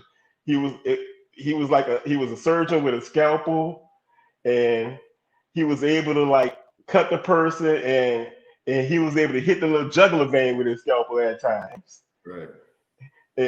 But now we get Winston. I don't expect Winston to have the high 70%, over 70% completion rating.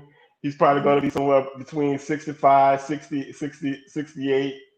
But we're going to see more bigger plays. We're going to see bigger plays. We're going to see more easier touchdowns. He probably averaged about 1.5 big touchdowns a game. He's probably being a double digit in himself, but not outrageous he was in Tampa Bay. He'd probably be somewhere about 10 or 12. Right. But we probably have about 38 to 40 touchdowns to go along with that. Yep. So I don't believe we have to get a Matthew Stafford. I believe that, like Sean Payton said in his interview, the quarterback is in his building already. Right. He just got to get the opportunity. You know, like I said, with this offense, Winston will be like a sportsman now. Like I said, Brees was a surgeon with the scalpel. This Saints offense with Winston will be like a swordsman, now capable of, he's not gonna hit you as much, but when he hits you, he's taking off a limb. Right. And we're gonna be able to attack now all three quarters of the field. We're gonna be able to attack the first level, the second level, the third level. We no longer be restricted to the first and second level with Brees, where we have to depend on a tight end outmatching a linebacker for our big play that he had to throw with anticipation. We can now draft wide receivers. We can now draft fast wide receivers, speed receivers, and not depend on a receiver that has to run pinpoint routes. Right. Now we get pure speed receivers that can go out there and Sean Payton can utilize full potential of the Saints playbook. Right. Yeah, I mean, I agree with you. You know, you're making some interesting points, Tragic. What I look at it, you know, the way I look at it with Jameis Winston is, you know, I see Buccaneers fans, you know, they chiming in. Man, shouts out to y'all, man. Shouts out to everybody that's fans of rival teams in the NFC South. Thank y'all for being here. Even I see a Chiefs fan in here right now. But this is the difference I want people to understand. Jameis Winston came to the Tampa Bay Buccaneers as the first overall pick. I want to say, 2015, if I'm not mistaken. They had no running game, right? Yes. You know what I'm saying? Like Dirk Cutter, God bless him. But average offensive coordinator at best. You have all that pressure to be the man, to be the franchise quarterback. And he was the is-all be-all of that team. They had nothing that can help him. No running game. You had weapons and stuff like that. And they expected him to launch the ball down the field. And Jameis Winston always had issues with turning the ball over, even going back to Florida State. The difference between Sean Payton and Bruce Arians is Bruce Arians had a system, and he believed in that system. He had a system that he wanted Jameis Winston to run, and it may not have been the best option for Jameis Winston. He wants him to launch the ball down the field, big plays and stuff like that, but that may not be Jameis Winston's style.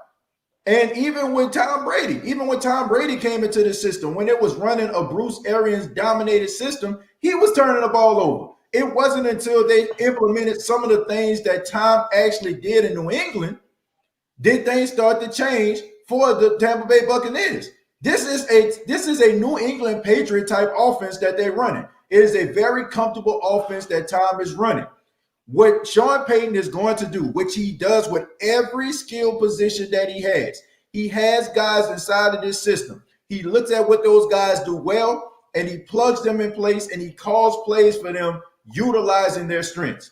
Sean Payton is not going to allow Jameis Winston to do anything that he doesn't feel comfortable with doing. So that is going to help him cut down the interceptions, and it's going to help him improve as a quarterback. That is something that a lot of the coordinators and the coaches of the Tampa Bay Buccaneers, that's what they lacked.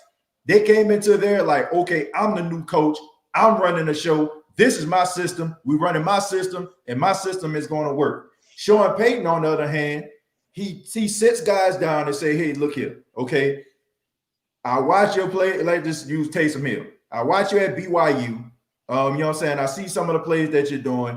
And, you know what I'm saying? Tell me the plays that you're comfortable with. And, you know what I'm saying? Then he starts to try to scheme around some of the things they're comfortable with first. And then once they get acclimated with that, he's like, okay, well, you know what I'm saying? Let me show you this right here. You know what I'm saying? Now that we got this. And he slowly starts to develop them. I guarantee you're going to see a different Jameis Winston in the Saints uniform than you did the Bucs, because the Bucs expected him to be so much. With the Saints going to give him a running game. The Saints going to give him a solid defense. And the Saints are going to give him some receivers, you know what I'm saying, that can pass catch. But Tragic, man, I appreciate it, man. Thank you so much for the call. Yeah. Right. Yeah, no doubt. And remember that the players themselves, they knew the players when Hill got his opportunity. Half of those players wanted Winston to be the starter, so they know the talent is there. Right.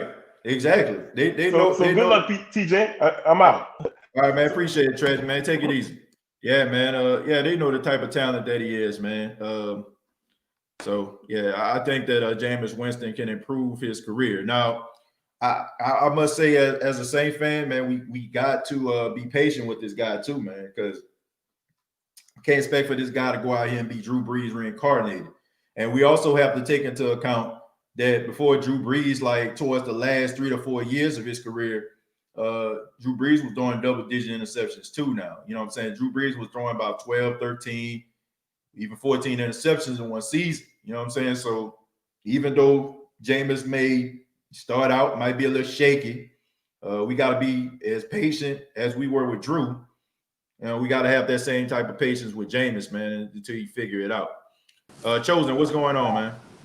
What's going on, TJ Jones, the host? Yes, sir. Yes, sir. Real quick, TJ, man. TJ, give me an estimate. How long you think you had this podcast? About 3-4 years? I started in October of 2018. Okay. So since then, Tampa Bay been playing since then, right? They've been a franchise, right? Yeah, they have. They have, right? Okay. Mm-hmm. It's 2020. Tell me why now I think you know where I'm going with this. Tell me why now I'm starting to see representation from their organization. I don't know. Maybe it could be coincidence that Tom Brady finally came, but I mean, you know, I hear a lot of Grease talking, and I understand y'all won and everything. And I know good and goddamn well I don't see no Atlanta Falcons fan talking. I swear. I swear. And my thing is, out of the NFC South, you know, Bucks go for the Saints, Carolina go for the Saints, Atlanta go for the Saints. They never go against each other. They all gang up together, and they want to try to dethrone the best. But I guess that's what happens. I mean, even Eminem said it in the song, man. You know, I even got unsigned looking at me like it's lunchtime. Yeah, even got unsigned. I even got unsigned artists looking at me like it's lunchtime. So you gotta be on top of your game. Everybody want piece of the Saints, bro. I mean, this loss, you know, whatever. I mean, if that you feel like that confirmed that we choke in the postseason, so be it. It is what it is. But I tell you what, I still would pick this team over any other team in the NFC South any day. From the organization, from the coaching staff to the players. I mean, y'all are attention whores. You know what I'm saying? y'all good right now because it's all nice and pretty. But as soon as their well run dry, they're gonna be going on to Buffalo. Maybe they're gonna go to Green Bay. Maybe they're gonna go to Kansas City. You know, shout out to Kansas City. I see them finally talking noise. Y'all ain't been there in 50 years, so now y'all get my homes. Now y'all smelling y'all self, but I digress. It's all good. Everybody got a root for somebody. Now I've been a Saints fan since I want to say 06 because that's the era I was born. I'm about to be 27, so that's when I really started paying attention to football when I was 10 years old. So, but you know, a lot of ups and downs, but not once I jumped ship. You know, I take the good with the bad, the ugly with the ugly. All the brown paper bag jokes, I accept that. All the choking and Drew Brees noodle arm, he can't get over the hump. I take that. You know what I'm saying? I take that, bro, because this my team, you know, but I have zero respect for somebody who jumps on the bandwagon now that it works in their favor. Like, I promise you, TJ, since the podcast, I don't remember seeing none of these faces or these logos or none of these names, only when it's beneficial to them. But I want to say, keep that same energy. They acting like they won the Super Bowl. Like, y'all did not win the Super Bowl. Hell, y'all just made it to the championship game. You still got another hurdle to climb, and ain't nothing guaranteed. And if y'all don't get it done, then I mean, what could you say that? Oh, I beat y'all. We survived one more week than the Saints, right? You know, but like I said, man, it's gonna come a time that cap gonna get low. Y'all gonna have to pay these players, and if y'all don't get it done, then y'all gonna look just as crazy as us. Y'all gonna sign all these big name people, and y'all didn't get it done. So, I mean, you know, I will hope y'all get it done so y'all can finally have some validation in your organization, because the last time y'all made the playoffs, I was in middle school. So, I mean, and the last time they won a championship, I was 7 years old. So, I mean, you know, so I'm glad they finally got some relevancy, and I'm glad that they have to come to our podcast to be known that they have some relevancy, because it took the Saints for them to even be recognized as an organization. I still feel like the Atlanta Falcons is the NFL's practice squad team that everybody beat up on. You know, that everybody just beat up on. So I'm not even worried about what a Falcons fan got to say. I mean, we know what it is, and we know we got to clean up. So, but like I said, man, I'm riding with my team. Drew Brees, man, I feel like he should just retire, because at this point, he ain't got nothing to prove, and he's doing more damage to his legacy than he is helping it. You know what I'm saying? Like, you put your pride to the side, man. You get to losing to these quarterbacks, and now, you know, what happened if he would have lost and dropped the ball against Trubisky? You know what I'm saying? Like, you know, we kind of escaped there, but that's why we got to have these conversations. Like somebody said, it started in the beginning of the year with a foreshadowing. We don't want to talk about these mistakes and problems when we winning, because we say, oh, we win. But what happened in the post? Boy. You know, boy. But the same, but it came back though, TJ. Remember, TJ? And you said your piece. You said your piece, and you eat in week 4 through week 9. I believe you came back and you apologized for Drew Brees. But the same thing the people rode you about all year, it came back to hurt us in the playoffs. So I feel like there's some apology needed towards your end, because I mean, I understand you see what you see, but That's why we need to have these conversations in the regular season. We don't want to address them because we say, "Oh, TJ, we got the win. We need to be satisfied." No, we not, because stuff like this happened in the playoffs. Somebody come back, and a more talented team capitalize off your mistakes. Just because the Lions or Travis Herbert and them with the Chargers, just because they didn't catch, you know what I'm saying, they didn't catch what we messed up at, that don't mean a team gonna see that on film and come back and get you. Because in the playoffs, man, it's all about game planning, and a team gonna pick all your weaknesses apart. Like, they gonna study you up and down. And that's what happened. They know Drew Brees didn't throw the ball over the top, and nobody played back. You know, everybody they stacked the box and they pinned their ears back, and they took a gamble. They took a chance. If y'all beat us, oh well, but they say I like our chances knowing that Drew Brees ain't gonna throw the top. He's dinking dunking. His arm ain't what he used to be, which he never did have a big arm, but the little arm he did got, it brought relevancy to the city and the organization. So I'm not mad at him. I mean, it seemed like from the stories he was a long shot anyway. I didn't know that he got kicked out teams and was told he couldn't play in this division, and I never knew that. Yeah. So for him to see where he at now, he's still a Hall of Famer, and he still has accolades and things that you know what I'm saying, that can't be poo-pooed or looked down on. But as far as Tampa, man, congrats to y'all. I wish y'all the best. Don't think that style of play that y'all did last night with Tom Brady only going over 100-something passing yards, don't think that's going to be enough to get over Green Bay. And I'm not even talking about weather. I'm just talking about because Green Bay going to put up points. And you're going to play a quarterback who can get that ball down the field. Yep. Don't look for dink and dunking in Lambeau, because that's not gonna happen, Jack. I promise. And they beat Tom Brady once. I mean, Tom Brady didn't beat him once, but remember, they didn't have Devontae Adams. Right. So now you got the man got his target back. He got his weapon back. So, you know, y'all got to take account of that. So don't celebrate too soon, because trust me, from a Saints fan, we should know you're never supposed to celebrate too early. Yep. Please don't celebrate too early, but they'll find that out the hard way. I hope they don't. Like I said, I hope they go all the way, just so they can finally get some relevancy. But if not, y'all gonna be right back on the couch with us. I'm gonna give you the remote and tell you what you want to watch. So, you know, that's all I got to say, man. I love the podcast. Keep going, man. It's been a great season with football. Yeah. I know we still gonna get some.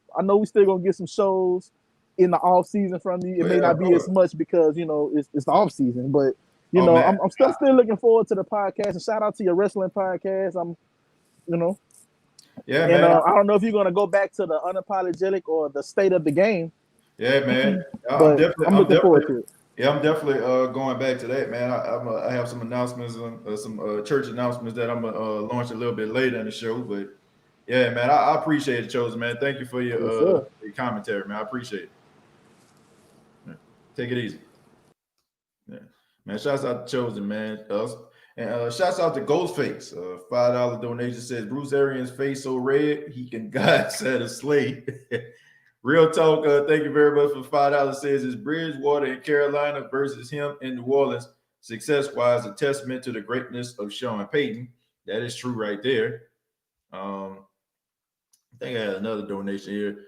Tragic 504. Thank you very much for $2.99. Says, who that? And also, Josh says, "Eat the humble pie. I respect you, though, TJ."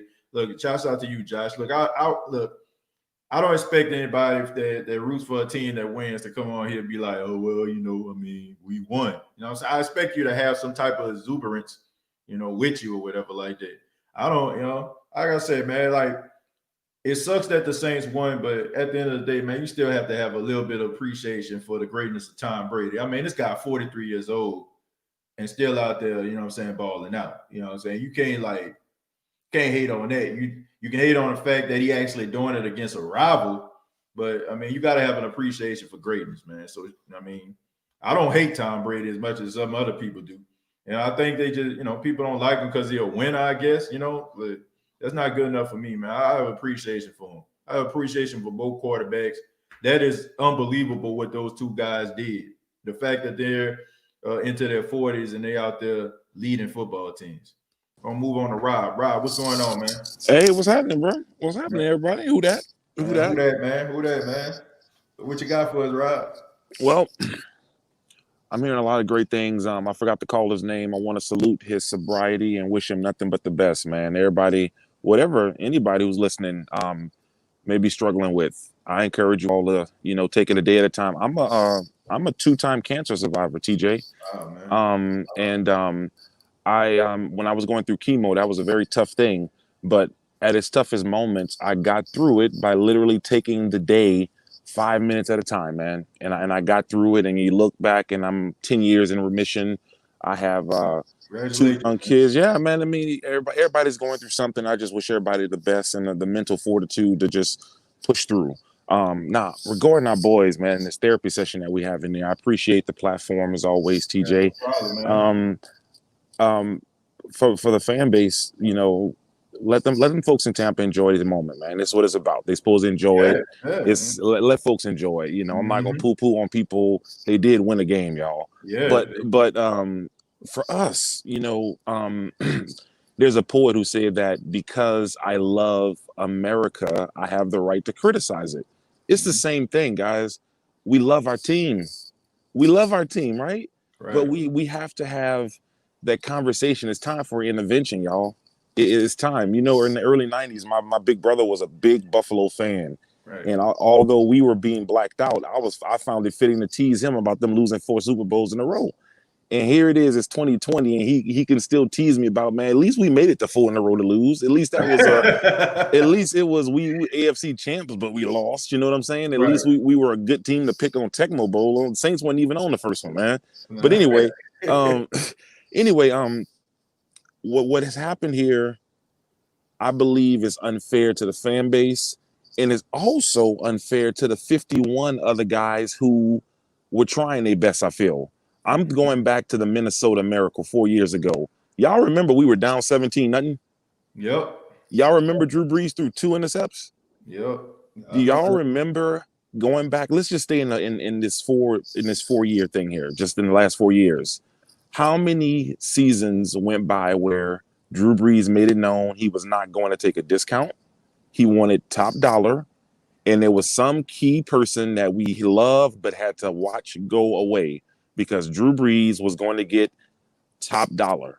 Now, I also want y'all to remember at the same time, we were having to, our receivers were having to slow down for routes. Everything was looking like a punt almost. They're having to slow down and come back and making amazing catches. We ignored it, y'all. We ignored it. Yeah. They having to bring in a quarterback just to throw a deep ball. We ignored that.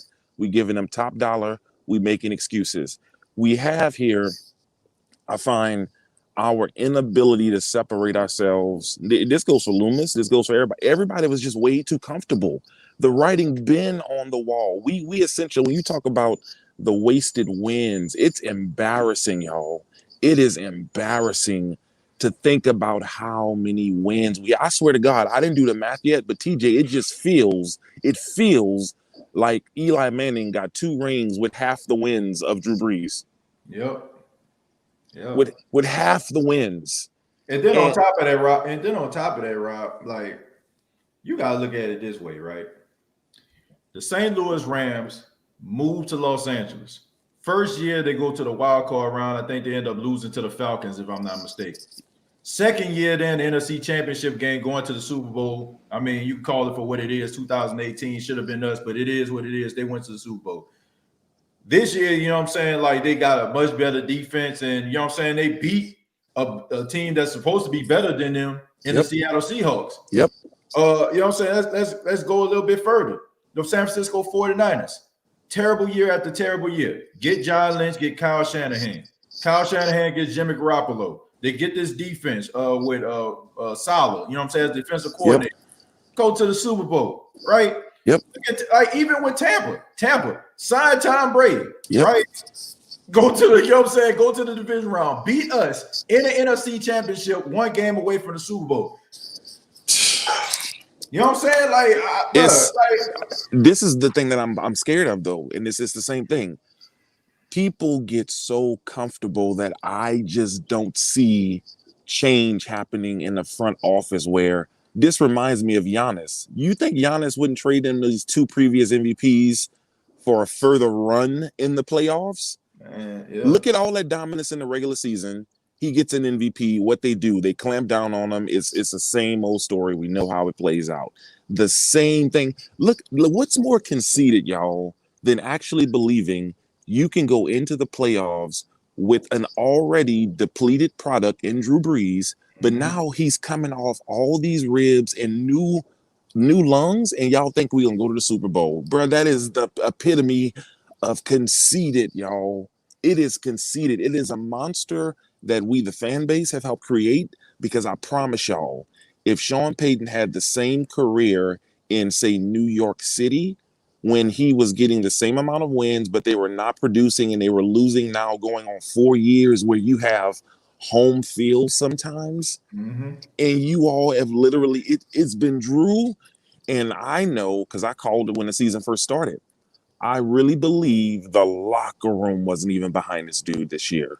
The whole locker room. Now, I respect their professionalism to never let it get to the social media that they are behind, because some other teams would say, hey, there's rumors that everybody wants this other guy to start. I never heard that this year, at least, going viral. At least I didn't hear it.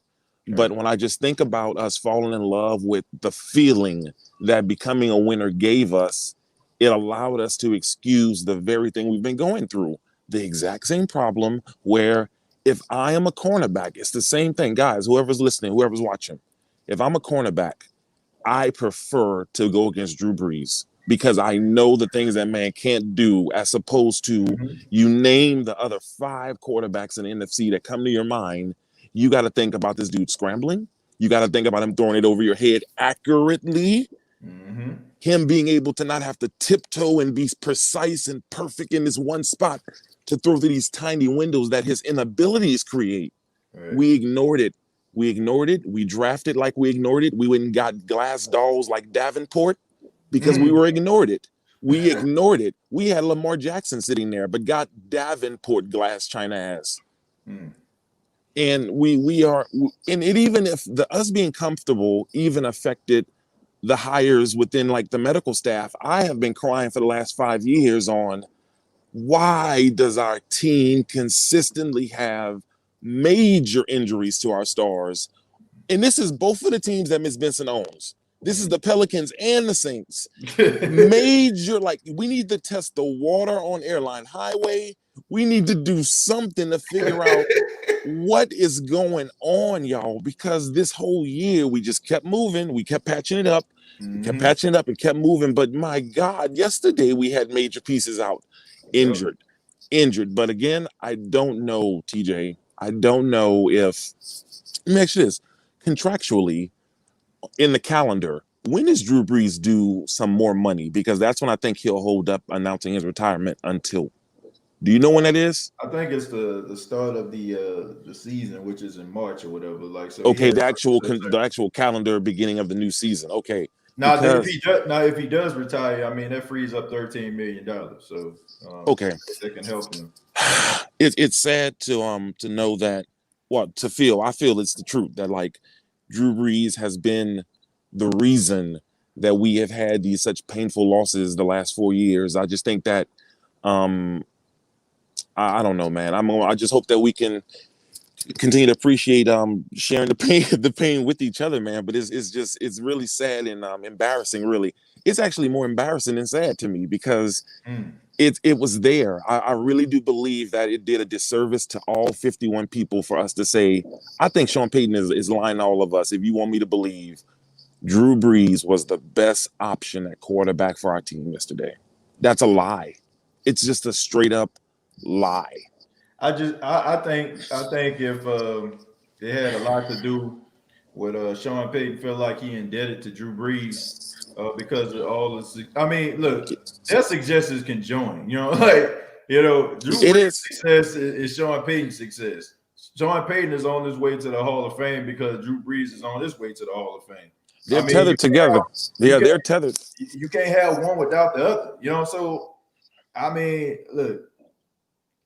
As bad as it sounds, there was no way in the world like they were going to sit or bench Drew Brees at all. I mean, Gail Benson wouldn't allow that to happen. The organization wouldn't allow that to happen. And that's why I look at him sideways, TJ. It's one of those things where the man that you are, the man that people are listening, the adults that are all listening, if you're out with your spouse for dinner and y'all having the kids, and you know that when you stand up from dinner, oh my goodness, I think I've had too much to drink.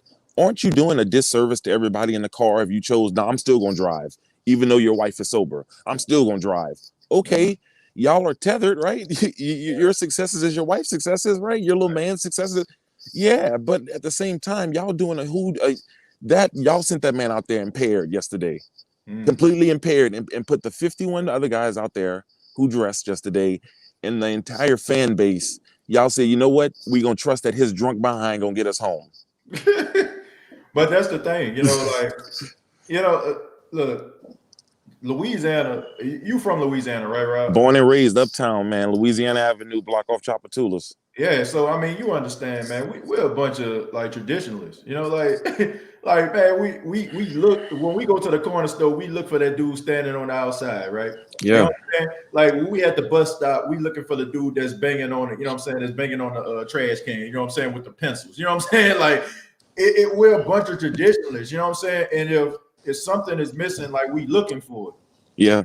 Drew Brees has given us so much like success.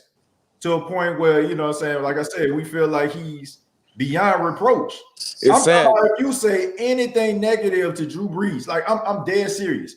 I said last night, I said Drew Brees is, you know what I'm saying, the main reason why the Saints lost the football game. Man, you ain't never liked Drew Brees. You always talking about Drew Brees. You ain't never like him. Drew Brees, I can talk about Azalone. I can talk about Azalone, preach to the quiet. I can talk about Davenport, preach to the quiet. Pete, Michael Thomas, even Alvin Kamara, even look, it's crazy, right? Look how crazy this sounds. The first 2 seasons, Alvin Kamara was outstanding. Last year, he was hurt. People trying to kick and throw this dude up out of town. Don't pay him. Let him go. You know what I'm saying? I look at this dude. Michael Thomas gets hurt. Oh man, we need to go ahead and cut him. This dude had 149 receptions last season when he was healthy. Yes. It's amazing how we are quick to try to move on from everybody else. We can criticize everybody else, even when they generated and giving us success. But when it comes to Drew Brees, no, bro, you can't talk about him. It is impossible for people to often disassociate themselves from the feeling a person gave them. And I get it. Get it. But y'all, people loved the Huey P. Long Bridge when it was the only option, y'all. People loved it. People loved it. But at some point, better option came along. Better yet, here's a better one for us. Hey, y'all, we loved the levees too long down there. We needed a replacement. Okay, y'all? And it hurt us in the end. We needed, some people were always talking about it, but how dare you talk about that? You know what that's going to do to that street for so long? We tear that street up to fix them levees, and that's going to reroute traffic. Hey, y'all, it's the same thing. People, the Green Bay moved on from Favre, y'all. They were okay. Yep. Okay? The Colts moved on from Tom Brady. They even had to move on from Luck, who retired during a game. They were in the playoffs this year. We can be okay, y'all. But this tethered reality of, well, I'm just going to watch this dude go out there and lose us another season of Cam Jordan's prime, Alvin Kamara's prime, all these guys who just wasting away because, well, he just made me feel good that one time in 2009. Come on, y'all. The Huey P. Long once got you to the West Bank, but we moved on. We moved on. We moved on, y'all. We moved on. I mean, look, it's true. You know what I'm saying? Like, look, Saints fans, man, we do have Stockholm syndrome. You know what I'm saying? Like, sometimes, like, you know what I'm saying? Like, you know, but look, like it's not like we like discrediting what Drew Brees has done. Not at all. You think about all the greats. Like, we just played against arguably the greatest quarterback of all time in a completely different uniform. Yes. Like, honestly, do you think that the New England Patriots fan base, they ain't even make the playoffs? Do you think they really wanted to see Tom Brady leave that organization? Hell to no. Want him to be a lifer? Of course.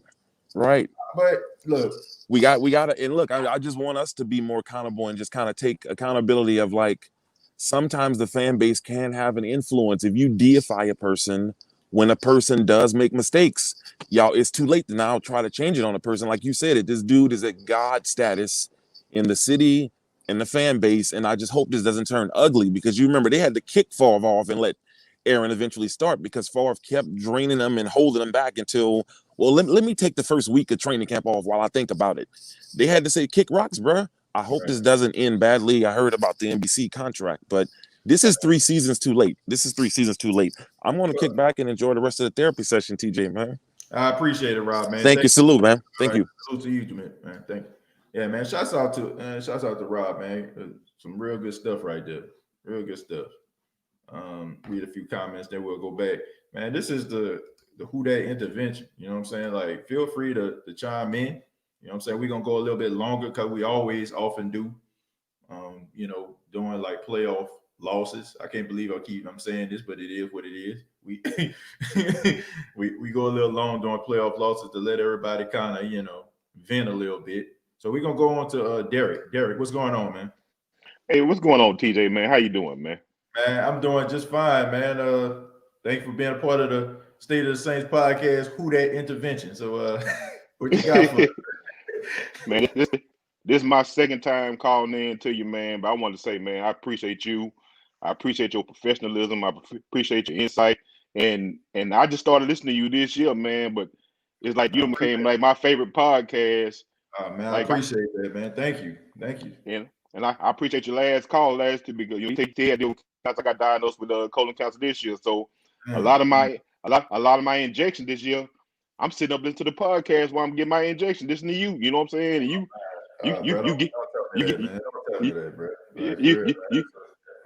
you get me through that, man. But the last caller, man, he really said everything that I've been feeling for the last 3 years. I feel like Drew Brees, man, I feel like he really got to a point where he was holding the offense back, man. And I appreciate everything he was doing, man. Everything he did for the city, man. The year we won the Super Bowl, I was in the feds, man. That was my first year in the feds. He helped me get through my first year dealing with being in the feds, man. So I appreciate all that, man. But it got to a point, man, where Drew Brees used to be the quarterback where it wasn't his arm talent, it was his placement, it was his smarts, and that's what got him through, man. But toward these last 3 years, if you look, his placement even got off. When he was throwing to receivers, he wasn't even hitting receivers in stride anymore. Everybody was making circus catches. If you look at Emmanuel Sanders, he flipping and diving, catching balls. He wasn't even getting into a point where they can even run after the catch, man. You know what I'm saying? So this last game, like Tom Brady did not have a good game, man. You know what I'm saying? He did not. He was, I mean, he was a 199-yard, 2 touchdowns, man. We don't have them turnovers, man. You know what I'm saying? That's a completely different game, man. And when I see other fan bases in our chats, you really got to have a good podcast for somebody to be miserable enough that they don't even support your team, but they watching you and trolling you, man. You know what I'm saying? I mean, look, I don't even look at it as trolling, Derek. I don't. You know what I'm saying? Like, I appreciate that. Like, I don't know, man. Like, bro, I've been doing radio since 2011, so it's not much I haven't seen or heard. You know what I'm saying? Like, so I mean, I enjoy it. You know what I'm saying? Look, when you have other fan bases come in, you know what I'm saying? Like, it's a testament to what we built as a fan base. You know what I'm saying? Because making the State of the Saints podcast successful and you know what I'm saying, with the help of you all, man, that's the reason why they're here, man. So I can't get mad at that, man. I can't. Man, I have zero desire to go on another team podcast, man. I mean, for what? You know what I'm saying? I mean, you really got to be doing something good, man. So, you know what I'm saying? Salute to you, because you got to really have something, you know what I'm saying, for somebody, you know what I'm saying? I mean, it's not even your team and you watching it, you know what I'm talking about, like that, you know what I'm saying? I mean, so shout out. Hold on, man. I can't hear you right now. Hey, I had a call came through right fast. Can you hear me? Okay. No, I can hear you now, man. Yeah, man. I've been dodging business calls and everything trying to talk to you, man. You know what I'm saying? So, man, shout out. Nah, man, don't pass up on the business now, man. We need big business now. We need Hey, big man, business. I got to take care of this Saints business right fast, and I can move on. You know what I'm saying? That's how I feel, man. But I'm like, even like you said, man, people feel like if you say something about Drew Brees, oh, you're not a real Saints fan. I'm like, what are you talking about, man? You know what I'm saying? I mean, I was a Saints fan before I was a Drew Brees fan. You know what I'm saying? I'm talking about Michael Thomas that put up record-breaking numbers for 4 years in a row, and the 1 year he was hurt, you want to kick him out the door. Oh, you know man. Look, I don't know what they were drinking. Maybe they were just coming off, a night of drinking or something like that, man. Smoking. But anybody that think Michael Thomas needs to be removed from this team, man, I don't know what to tell you, man. Look. Listening, man. And I even had somebody. I saw somebody said, "Oh man, we need to draft a second receiver." I said, "My Thomas, man, we got plenty of receivers, man. Right, plenty. Man, we are not lacking in receivers, man. I feel like we got the best team because we have drafted so good and we've found a lot of diamonds in the rough. The team is not going to look the same, but these fans who's hating on Jameis Winston, they need to get it together, man, and wrap their head around, man. That is your future, and that is your best option. Right. You know what I'm saying? Because the man got first round pedigree. Sean Payton said he like everything he's seen at the man. A lot of people need to go and listen to that Huddle and Flow podcast where they did that interview with Sean Payton, man. Yep. Sean Payton, that was a great part, man. It gave me a whole new respect and actually a love for Sean Payton because he talked about the team. Too. He talked about social issues. He talked about everything. And the man said the reason he gave Taysom this shot is because he promised Taysom before James got there that if Drew Brees went down again, he would give him a legitimate shot at being the starting quarterback. So the man kept his word, man. You know what I'm saying? You can't ask for no more than that, man. But James, man, that thing look good coming out of James' arm, throwing the Traquan, man. You know what I'm saying? The past couple of years, we was worried about Traquan, thinking Traquan would be a bust. We didn't even worry about Traquan this year. Traquan played it. Traquan led the team. Traquan led the team in receptions, and he had 2 touchdowns. Can't get mad at that. And people talking about we need a speed receiver, man. You got speed receiver, man. Okay, it's Callaway, man. It's to a point, man, where if your threat if there's not a threat going down the field, man, the defense plays different, man, and it holds your receivers back. It got to a point where people were talking about the defense. Maybe the defense was giving up long ball because they don't see them in practice. Yep. You know what I'm saying? That's a good point. That's a good point. So man, I knew you got other calls, man. I just wanted to tell you, man, I salute you, man. I appreciate your podcast, man. Thank you, man. I appreciate your professionalism. I had to shoot you a little bread, man. When the little guy was talking about what he went through, you know what I'm saying, and beating alcoholism and all that, man. I mean, you got some real callers coming in calling in here, man. Yeah, man. I'm learning so much about people, man, and man, just bro, thank you so much, Derek, man. I appreciate it, man. Thank you so much, and call back anytime, man. Man, I'm gonna keep watching, man. Who that, dog? All right, who that? Man, this brother just told me that he watched me while he taking his dialysis, bro. You know what I'm saying? Like, I don't know, bro. Like, oh my goodness, like it's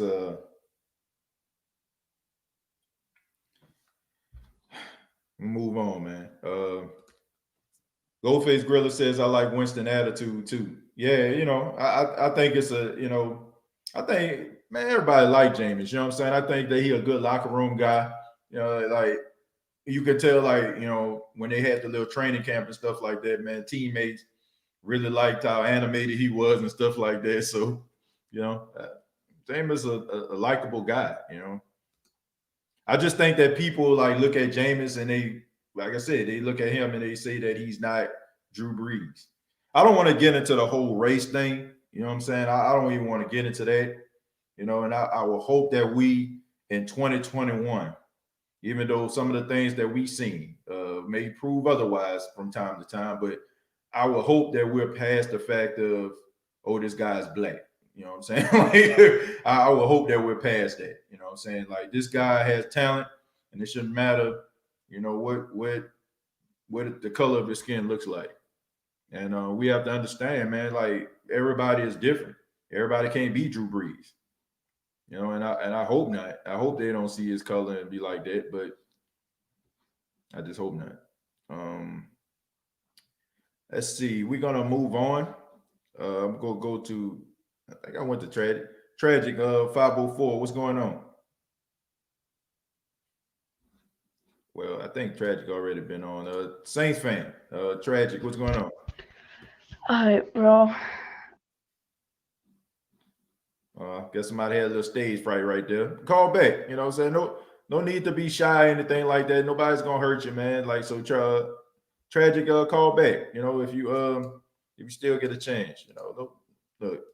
I know sometimes, you know, people will be on the call and you gotta get a little nervous. There's no need to be nervous, man. No need to be nervous. You don't have to have a video or anything like that. You know what I'm saying? If you want to just use your voice, that's fine. Look, we're all family here. You know, there's no such thing as a crazy statement. I mean, say how you feel. This is the Who Dat Intervention here on the State of the Saints podcast. The truth hurts. What's going on? Hey, what's up, TJ? How you doing? Hey, how you doing, man? What you got for us? Yeah, I'm good. I'm just again still trying to get over this loss, but I'm just gonna be honest with you, man. I'm not even mad because, as much as it hurts me to say this, within the last 4 years, I got used to this. Like, I got used to us, you know, having a good season, but it's like once January rolls around, it's like, you know, we just can't get over that hump. It's like we have the talent, but we just can't get to where we need to be. And a lot of that, and I know people might be tired of hearing me say this, but I remember back in week 2, it was September 20th, 2020, 4 months ago, when we came out here to Las Vegas, and when we played the Raiders, we lost that game exactly how we lost the game in Minnesota. I mean, the game against Minnesota in the wild card last year. I mean, turnovers, can't get the ball down the field to the receiver, because it's like we have the talent of the wide receivers. We have the talent. I mean, I know we had turnovers yesterday and all this stuff. I mean, you can throw any expectations that you want to throw in there, but at the same time, that Jared Cook turnover was a crucial turnover, but that's not the reason why we lost the game, because we did this in the past where we turned the ball over when Drew was able to get the ball down the field. And then next thing you know, we get the ball back.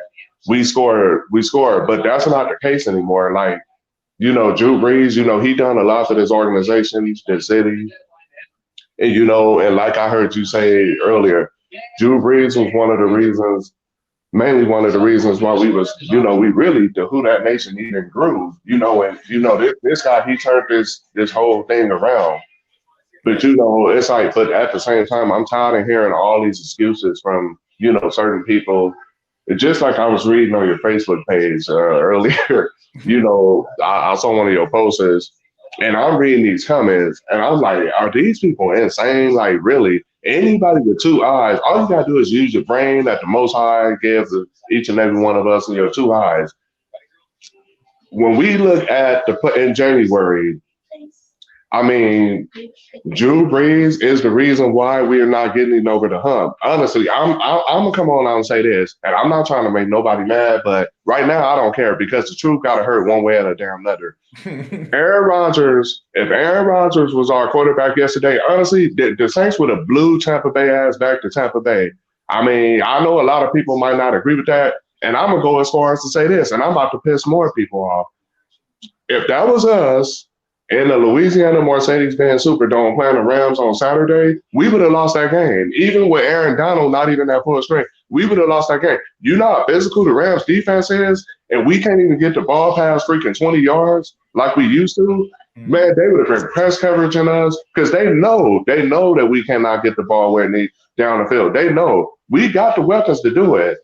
I mean, yesterday, my offensive players of the game was Traquan Smith and Alvin Kamara. Everybody can say what they want to say about Traquan Smith, but this dude is physical. I mean, he can block, he can catch, and I've seen him make fantastic catches where he take hits and he still hold on to the ball. Like, Michael Thomas, I know he was a non-show yesterday, but anybody on here talking about we need to get rid of Michael Thomas, like, really, shut your doggone mouth. Like, really, you sound crazy as hell. Why the hell will we get rid of Michael Thomas? Yeah, we know he didn't show up. We know he didn't show up yesterday. I'm not denying that. I even had his jersey on when I went to the state line here in Nevada going, playing this lottery stuff because the jackpot is real big. Right.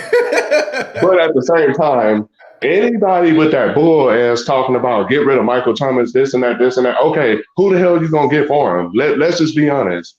I mean, what other guy you can get for Michael Thomas that can come in and catch 149 balls like he did a year ago? And I'm not trying to bring up nothing. I'm not trying to bring up nothing from last year because we talking about this year, but I'm just saying, like, I was just hearing a lot of foolish talk on the internet talking about, oh, we need to do this, we need to do that. Everybody always trying to criticize other players when they don't show up, but a lot of people act like Drew Brees is the best thing that God ever created. Like, really, dude, are you freaking serious? This dude ain't got it no more. I told y'all, like, in the beginning of the season, when I saw what I saw last year and then going into this year, I told everybody, because you got to look at it throughout the season, all the teams that we was playing, a lot of those teams wasn't even that good, no way. And I told and sometimes our offense was struggling. We were struggling. We couldn't get the ball. I told people, I said, look, check this out. If our offense come out and play like it did against the Chicago Bears, trust me, we're going to lose. Because you got to remember, Tom Brady is not Mitchell Trubisky. You can get away with your little playing around with the Chicago Bears. And no disrespect to Chi-Town, no disrespect to Mitchell Trubisky, but I don't think he's a bad quarterback like everybody say he is. But he ain't no Tom Brady. If you come out there with that BS and not being focused and not, extending drives and extending leads, you're not going to beat Tom Brady. You're not. It's not happening. I mean, the Saints we had opportunities to win the game yesterday, but like I said, when you can't get the ball down the field, when you letting the defense get all on press coverage and your receivers and everything is like going underneath, it's going to be a long day. It's going to be a long day for you, you know. I agree, man. I mean, look, I can tell, I can feel your frustration through the headset, man. I really can. And I mean, a lot of what you're saying, look, normally, I'm saying I'll go back and forth, but like I said, this is like the forum right now, man. Like anything that you're feeling right now, I do feel like you got to be able to push the ball down the field in the modern day NFL. You know what I'm saying? Like, look, you can't be dinking and dunking. You know what I'm saying? You can't be nickel and diming your way down the field. And, you might be able to win some games like that, but eventually, in the words of the late Malcolm X, the chickens are going to come home to roost. Yeah. And, you're going to end up getting beat, plain and simple. And that's what happened on yesterday. But True Hurts, man, I appreciate it, man. Thank you so much for your time. And call back anytime, brother. All right. You have a good one, TJ. Who that? Who that, man? And shouts out to you, man. Thank you, Charmaine, for the $15. She says, I truly enjoy this podcast. Thank you so much. Great job. I feel like at this point, Drew has nothing else to prove. We appreciate everything he did, but it's time to move on. We're wasting these guys' talent. Yeah, I mean, that seems to be the narrative. It seems to be the narrative here on the State of the Saints podcast. Look, I'm gonna let my guy co-host for a little while with me, man. My guy from Lanyap Legends, man. I got my boy Jared, man. Well, Jared, what's going on, man? I'm gonna let you co-host with me for a little while. You're on mute, man. Oh, my bad. Okay. What's going on, y'all? How y'all doing? Hey, man, how you doing, man? Hey, so I'm gonna let you co-host with me, man, and I'm gonna bring in Gabriel, man. Gabriel, what's going on, man? Man, I feel. First of all, I just want to say, man, I'm gonna be a Saint to the day I die. Mm-hmm. I'm gonna be Saints to the day I die, man. But look here, right. My favorite player cost us the game, man. I see you got a jersey. Yeah, that's my favorite player. That's my favorite player of all time. He cost the game, man. I used to try to cover it up, make excuses. I've been doing it for years, but now it's over for that. It's just facts, man. Drew Brees it's it, man. Because I'm tell you the truth, we made Tampa Bay better than what they looked at. Tampa Bay We made them better than they looked at, bro. We had the game. We had this game, man. Let me tell you, Drew Brees' interception that Jared Cook fumble lost us this game, man. It killed us. Do you realize if we would have got 3 more points to go along, if we went up 10 before halftime and got the ball back with no turnovers, we would have won this game. We had it. Man. We had the game. And every time Drew Brees dropped back, like you said, we couldn't push ball up the field. We couldn't do nothing. They sat on them routes, man. They just sat on the routes and waited for anything underneath. That's hard. That's easy to stop. That's really. They loaded the box up. Kamara was averaging 1 and 2 yards a carry, man. Well, look, they was waiting on him. Alvin Kamara did average 4 I think he averaged 4.6 or 4.9 or something like that. He was running the football. He tried. Well, he tried, but they was on his ass, man. He did everything he could do. But I can say this. I think I heard you mention it last night. Taysom Hill, we seen just how much how important Taysom Hill is. You right about that, bro. Because let me tell you something. I feel like those 3 points, that's Taysom Hill territory. That red zone, that would have been a touchdown, man. Yes. Even if you convert both touchdowns, just one, you would have been up 10-0. But that's one. Let me tell you something. Taysom Hill would have lined him in quarterback like we see every time, and he would have punched in and ran over like 3 people. Every time. But man, I'm disappointed, man. I don't know.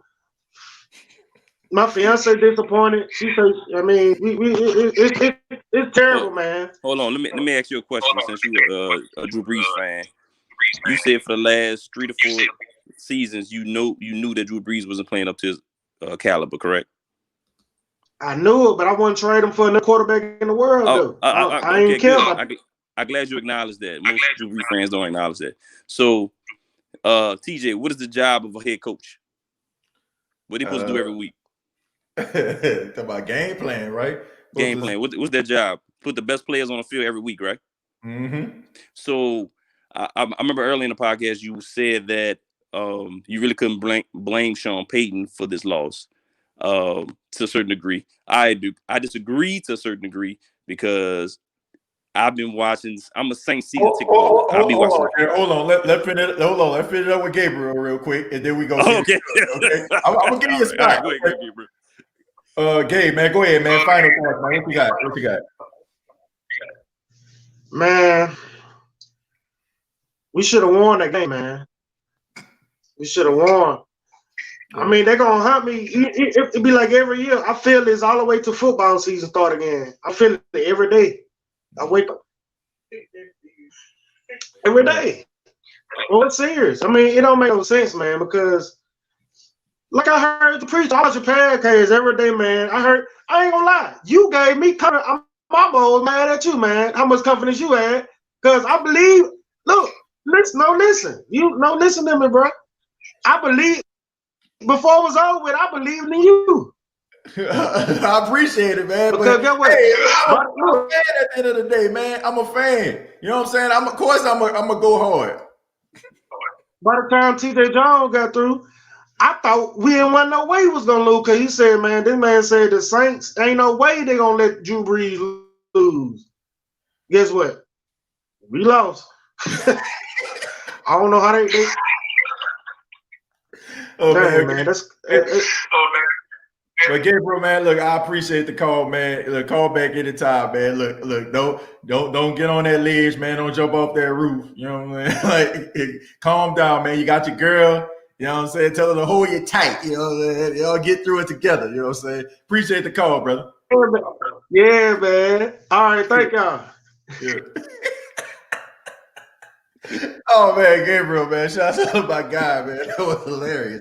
Nah, man, but look, Jared, before I let you speak, man, the reason I was so confident was because, you know, I didn't expect the Saints to have anybody missing. I expected Deontay Harris to be here. I expected Taysom and Latavius. You know what I'm saying? So at the middle of the week, when I think they could have won this game without Latavius. But Taysom, they could not win this game without. You know what I'm saying? Because he's such a mismatch. You know what I'm saying? He's such a matchup nightmare, and he can help out in the red zone. And I think you get at least one of those touchdowns. At least one.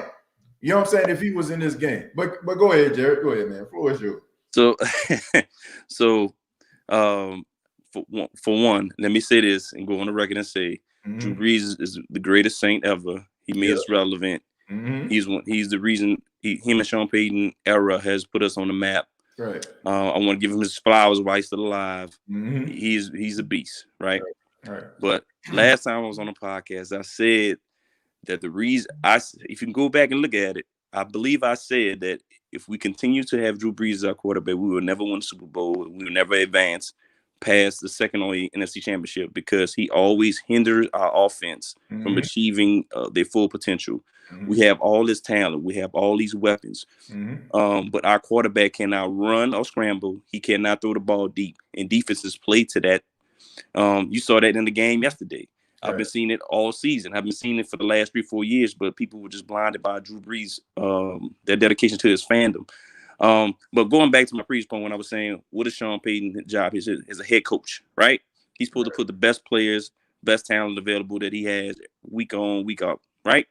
So if you are a head coach, Super Bowl winning head coach, one of the greatest offensive-minded head coaches in our generation, if you see that your starting quarterback cannot throw the ball 20 yards and he cannot scramble in certain situations when he's under pressure, why do you not make the quarterback change?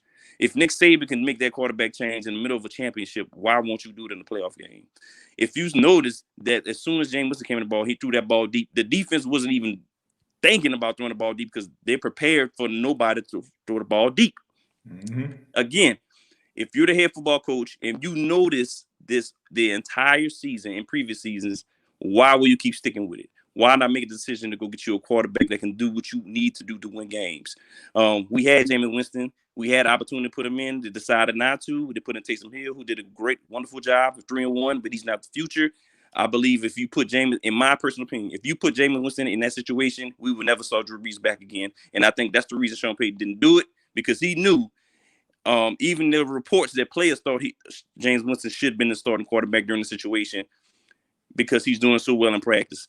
If you put him in that situation and he balled out, you do not bring Drew Brees back. Let me say this, Jay. You got to look at it. You know what I'm saying? This is a double-edged sword right here, right? You know what I'm saying? It's a pendulum here, because you got to look at it this way. Will you unleash Jameis Winston in a playoff game with a 1-year contract, and he goes out there and he beats Tampa, right? He beats them. What's going to happen in the offseason? Because, you know what I'm saying? Honestly, I'm kind of nervous at the fact that teams saw that. You know what I'm saying? Like, for him to go out there and throw that ball as good as he did to Traquan Smith. Look, when Teddy Bridgewater was here, Sean Payton didn't expect Teddy Bridgewater to play because Drew Brees has been an Iron Man. He expected Teddy Bridgewater to sit on a bench and wait his turn. And I really expect Sean Payton to be sitting at home and saying, okay, am I going to sacrifice me improving Jameis Winston and the possibility of me losing him because we can't afford him, or I can hide him on a bench, help him develop, and nobody last image they seen of him is him throwing 30 interceptions.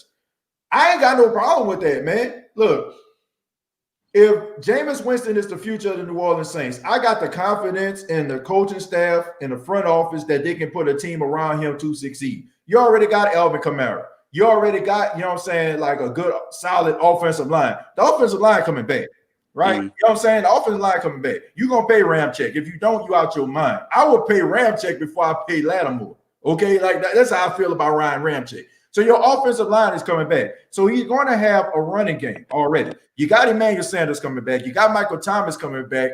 Jared Cook can kick rocks. You got Adam Troutman. You know what I'm saying? You got Adam Troutman, who's going to be in year 2. And you know what I'm saying? On top of that, I'm pretty sure you probably going to get yourself another tight end if Josh Hill don't come back. So you already got an offense surrounding Jameis Winston.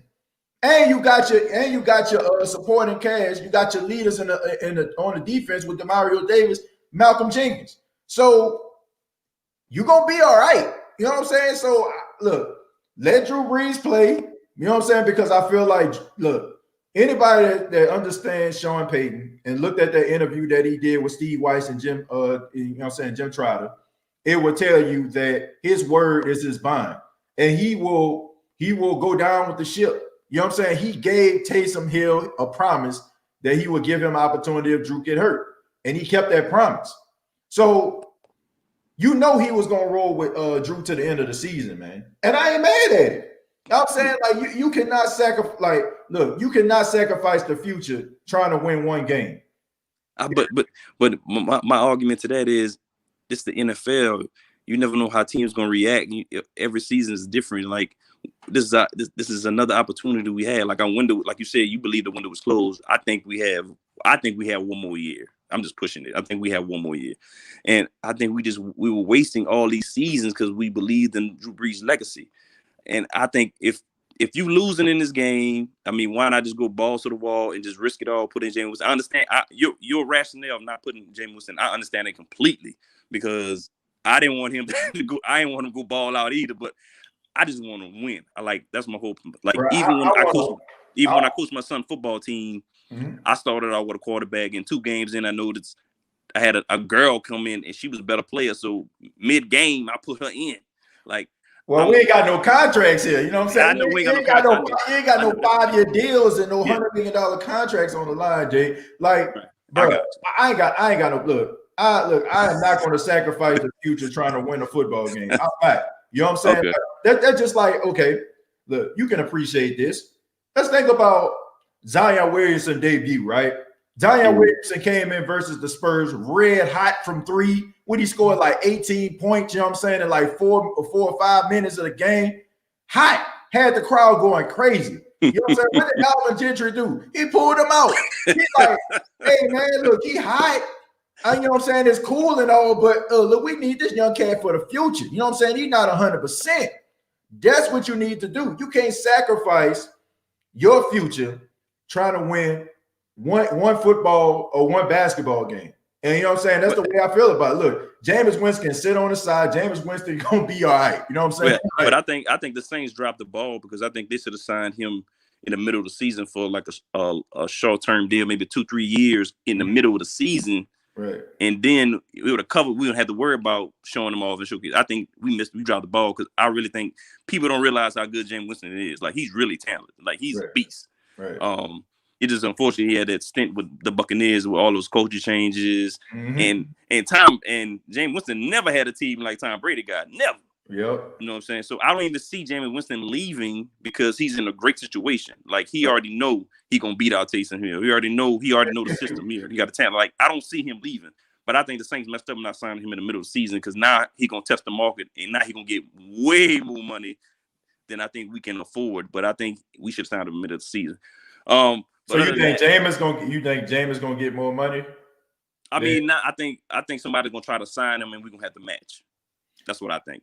I don't think so. I don't think. You don't think nobody gonna try to get him? Nah. You don't think so? Nah. Okay. All right. Because you gotta take into account that touchdown, but you also gotta take into account that San Francisco 49ers game when you almost threw that pick. You know what I'm saying? So you're right. You're right. Hey man, but look, if you want to stick around for a little while, you can. You know what I'm saying? I do have one question. I don't know if y'all covered it during the because I came back and left. Did y'all talk about the Deshaun Watson situation, about the trade rumors and all that, us acquiring? Did anybody bring it up? No, ain't nobody bring it up, man. You know, I think somebody may have asked me that question in an inbox or email, but so in your opinion, do you think we should because I think we have to give up way too much to even get them. $100 million contract, man. We already about almost $100 million over the cap. Yeah, I stay on a little bit, but go ahead. Okay, man. We're gonna move on to my guy, man, Gary, man. Gary, what's going on, man? Thanks for calling back. Hey, first of all, how's it going for everyone? Man, it's going all right, man. Good. Man, we just chilling, man, shooting the breeze, man, venting. You know what I'm saying? You know? Yeah. I mean, I was hit pretty hard watching Drew Brees look back at that stadium. Mm-hmm. Even though I wasn't a Saints fan as long as you guys have, I've been a fan since 2015 when my dad took me to a game. Right. So that kind of hit me hard right there, knowing that was Brees' last game. Right. In the end, I kind of expected this. If the Saints wanted to get to the Super Bowl, they had to beat Brady for the third time. I just wish we didn't play him so early. I mean, that's all I can say.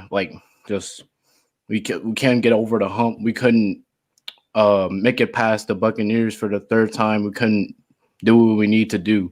And Taysom Hill, you guys are absolutely right. Taysom Hill is a big part because the second we put in Jameis Winston, a different quarterback, the Buccaneers they don't know what to do. Yep.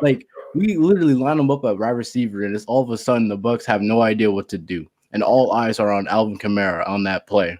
Yep. And Jameis Winston, he threw a perfect dime, and that was the only spark. That was the only spark in that game.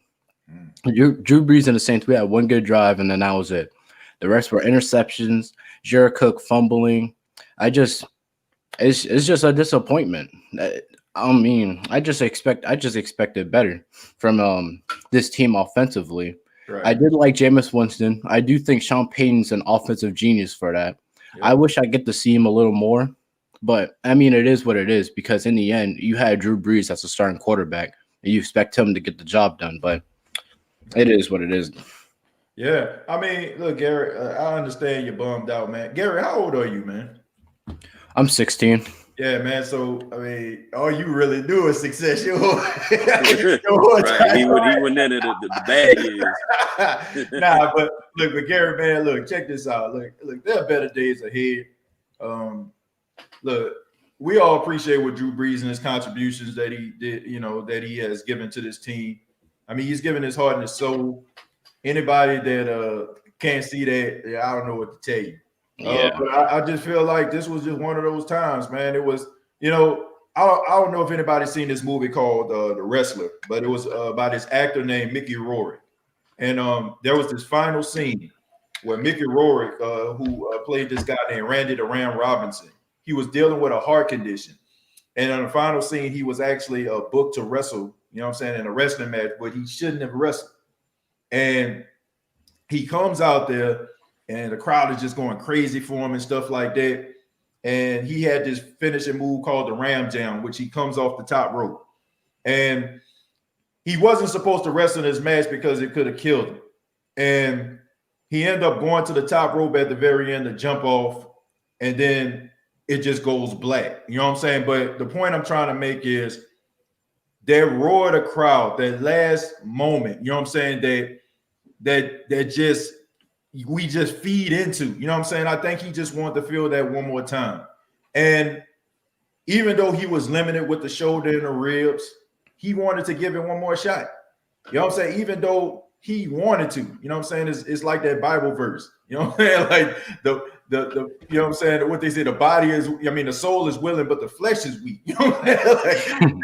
Like, you want to do these things, but you can't. And look, I can't hold Drew Brees accountable for that, man. I mean, he wanted to give his all, man, but he just didn't have it anymore. He wanted to come off that top rope one more time, you know what I'm saying? But it just ended with a crescendo, you know what I'm saying? A terrible, terrible crescendo at that. But look, better days ahead, man. I'm looking forward to the future of the New Orleans Saints, man. And I think Sean Payton is up to the task, man, because just like Bill Belichick, just like Tom Brady, you know what I'm saying? Like, they want to be able to win without the guys that put them on the map. And I feel like Sean Payton is going to be up to the task. So whoever the quarterback is, rather it's Taysom or rather it's Jameis Winston. You know what I'm saying? I think that they're going to be ready, man. No doubt about that. Gary, you got anything else, man, you want to add before you go? No, I think that's really it. All right, man. But I appreciate it, man. And thank you so much for calling in. Call back anytime, my friend. All right, you too. All right, take it easy. Now, shouts out to Gary, man. We got our young boy, resident young boy, on here on the stage. Okay, yeah, man. But back to your Deshaun Watson question. Look, that wouldn't be a good idea. I'm not a fan of that. I just feel like You can do some things with Jameis Winston. I think look, if you can get the interceptions down to at least about 15, you know what I'm saying? I'll be okay with that. I'll be okay with 15 interceptions. You know what I'm saying? Like people be forgetting, man. Drew Brees was throwing picks. Like he was throwing like 13, 14 picks. I remember one year Drew Brees had about 17, 18 of them. So I thought one year he threw 20. Man, it wouldn't surprise me. I mean, he wouldn't. You know what I'm saying? I have to look at the stats with that, man. But that don't surprise me at all. I think Chosen wanted to come back. Chosen, what's going on, man? Yo, what's up, man? Hey, shout out to that last caller, man. 16 years old. You see, he got a bright mind, man. So shout out to him. Yeah, man. Gary, man. Yeah. I don't know who it is. Was the one with the dreadlocks who's on the podcast with y'all who say you got him hyped? Yeah. Hey, TJ, I ain't gonna lie, bro. I felt that because when I watched that podcast, bro, and you was going hard behind the team, bro. You really was. I was like, well, damn, TJ, well, hey, I don't care either. We gonna beat them. Yeah. You know what I'm saying? Like, you was coming out, and we just told them if you scared, go to church. Yeah. So you had me in the living room hype. Yeah, telling everybody, man, if you scared, go to church. We gonna beat him. We gonna beat him. You know what I'm saying? And then when I see Tampa tired up at halftime, I'm looking for the nearest goddamn church because I'm scared as hell. Hey, man. Hey. But I'm serious, man. Like, but I will say this though. Like, look, I'm like, let me see. When I've been calling shots, like. I think this may be the first time like I just went all out. Right. And it didn't work out. And as you watching the show, I know that you never done that. So I was like, you know what? If TJ going all out, then hell, I'm diving behind TJ. Man, that was like when I seen, like, I'm gonna be real. I know people have their opinions about Taysom. As a quarterback, okay, you got me. But as a Swiss Army knife roll, that guy is he a matchup nightmare. Right. He a matchup nightmare, man. Like, so when he went out, I was like, oh snap. You know what I'm saying? Like yeah, like it was kind of a last minute thing. You know, Sean Payton, he don't like to tell you who out. He like to make everything game time decisions. And I ain't gonna lie, when I seen him like in the regular uniform and the announcer, I think Aaron Andrews said it when she was like, Taysom out and no Latavius Murray. I said, that damn TJ. He got me all hyped. Hey, I'm gonna go down. Yo, man. Hey, look, if this was the Titanic, you know what I'm saying? I'm playing the violins, you know what I'm saying? We going down with the ship. We going down. But you know what? Yeah. I like it though, bro, because like I said before, man, it shows you, man, you ride or you die. You know, like that's what makes it. You know what I'm saying? And we get to laugh about it later. You know what I'm saying? Like, it is what it is, bro. But, I mean, you was going hard. I said, you know what? I'm diving behind my boy. They might think he crazy. They going to think I'm crazy, too. And then as soon as halftime, I'm like, damn, TJ, you crazy. Man, I was, look, you couldn't tell me. You couldn't tell me they were going to win a football game. Oh, you was lit, bro. You was lit. I was charged up. You know what I'm saying? Like, for real, I was charged up. You couldn't tell me. Like, I'm serious. I was like, bring him on. Bring him on. Yeah, man, I just wanted to chime in on that because when he came on and said it, I had to call. I was like, man, because I felt that in my spirit. Like, I'm like, damn, TJ should have been in the pregame huddle. TJ say, ain't no way. They ain't gonna let him go. This is his last season. I'll be damned if Tampa win this game without a look. I said, bro, that is facts. I was watching the podcast screaming, facts. That's facts. I'm riding with my dog. You would have thought the Saints was practicing at my house the way it was lit, bro. Hey, but bro, hey, in the words of Bad Boys, right? We ride together. We die together. But yeah, I appreciate it, man. Hey, man, no problem, Chosen, man. You take it easy, dog. Yeah, man. Me personally, I didn't think we was gonna win it. I thought we was gonna come back and win. Me too. I didn't think we was gonna lose at all. You know what I'm saying? Because the Buccaneers are garbage. Like, I don't know. The Buccaneers are garbage. Like, they got a good offense. That's it. I mean, their defense showed up for once this season and caught interception, but we should have beat them, like, hands down. Like, they're garbage. They about to get blowed out. I think it's going to be, I'm gonna say 40-10. You know what I'm saying? obliterate them. Like, well, I honestly think the game gonna be close. I really do. I just feel like the Saints match up like real. You know what I'm saying? Really good with them. I can't say really the same thing for Green Bay. I really can't, man. Now I think Green Bay gonna be ready because you know the way they got blew out by them last time. You know what I'm saying? We got to take that into account too. So I don't know, man. I just can't see Green Bay losing the football game, but I think it's gonna be close. Okay. Look. I didn't buy into all that Brady stuff at first. You know what I'm saying? Like, man, Brady in the playoff, but I believe in it now. I'm sorry. I believe in Tom Brady in the playoff, bro. Like, look, he made a believe out of me because you couldn't tell me that the Saints weren't gonna win this football game, man. So right. Look, but I think Aaron Rodgers they're gonna pull it off. But it's gonna be an interesting football game, man. It's gonna be real interesting. You got anything else, man? Before I let you go? Nah, man. Thank you for the opportunity to come on the show. Appreciate it. I love following you, love watching you, especially about the Saints. You know, you got a good fan base and you talk logically, unlike some of our faithful Who That Nation fans who don't they just so passionate, they're just blinded religiously about the Saints. They think no wrong. Yeah, exactly. They blinded like Ray Charles, like just don't understand. But make sure hope you have opportunity to check out my podcast, Lane Legends Podcast. We talk about business, entrepreneurship, investing in stock and real estate game. We have new episodes come out every Wednesday. We just started a new season. Make sure y'all check out the episode with TJ on there as well. But thank you for the opportunity, man. And Who That Nation is gonna be all right. We're gonna have a better next year. Maybe next year we might win the Super Bowl. You never know. Don't you know what I'm saying? Don't let this bring you down. Yeah. Y'all be safe out there. Yeah, man. You too, man. Take it easy, man. Y'all check out Lane Yap Legends on YouTube. Follow him on Facebook. Jared, appreciate it, man. Call back anytime, bro. All right, thank y'all. Peace. Yeah, shouts out to Jared, man. Yeah, man. So I found out I'm a jinx, when I call my shot, right? And I'm also a jinx when I record Saints games. All right. So with that being said, ain't no way that the Green Bay Packers gonna beat the Tampa Bay Buccaneers. Ain't no way. There's no way that the Green Bay Packers beating the Tampa Bay Buccaneers. Too much talent. Way too much talent. Them boys got Leonard Fournette. They got Ronald Jones. AB. They got Grunt. Bruh.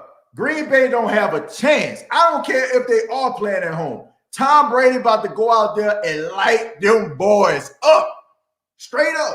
Like, bruh, I don't even know why Green Bay gonna show up. Like, I'm serious. I don't know why Green Bay even gonna show up in that game. So since I'm a jinx and I'm calling shots, there you go. Nah, I just jinx y'all because ain't no way Green Bay is about to beat the Tampa Bay Buccaneers. What? Tampa? What? Oh, come on now, bro. Y'all see what they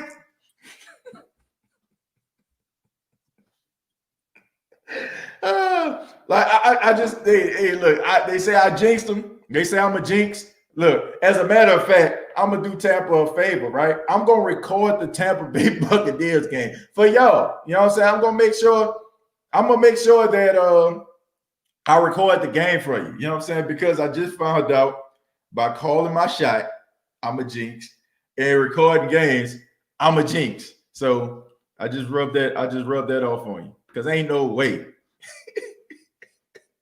I'm pressing record, okay? I'm going to DVR the Tampa Bay versus Green Bay game just for all my Buccaneer fans out there because I know some of y'all are probably going to be, in the middle of the game. Y'all can be excited and you might want to go back and watch the victory on the way to the Super Bowl. So I got y'all, okay?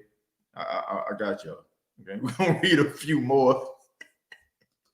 And then we're going to get up out of here. Can you imagine like a troll, somebody trying to clout chase? They're going to crop up that moment right there. And they're going to be like, man, look, man, they're a bandwagon fan right there. They're a bandwagon fan.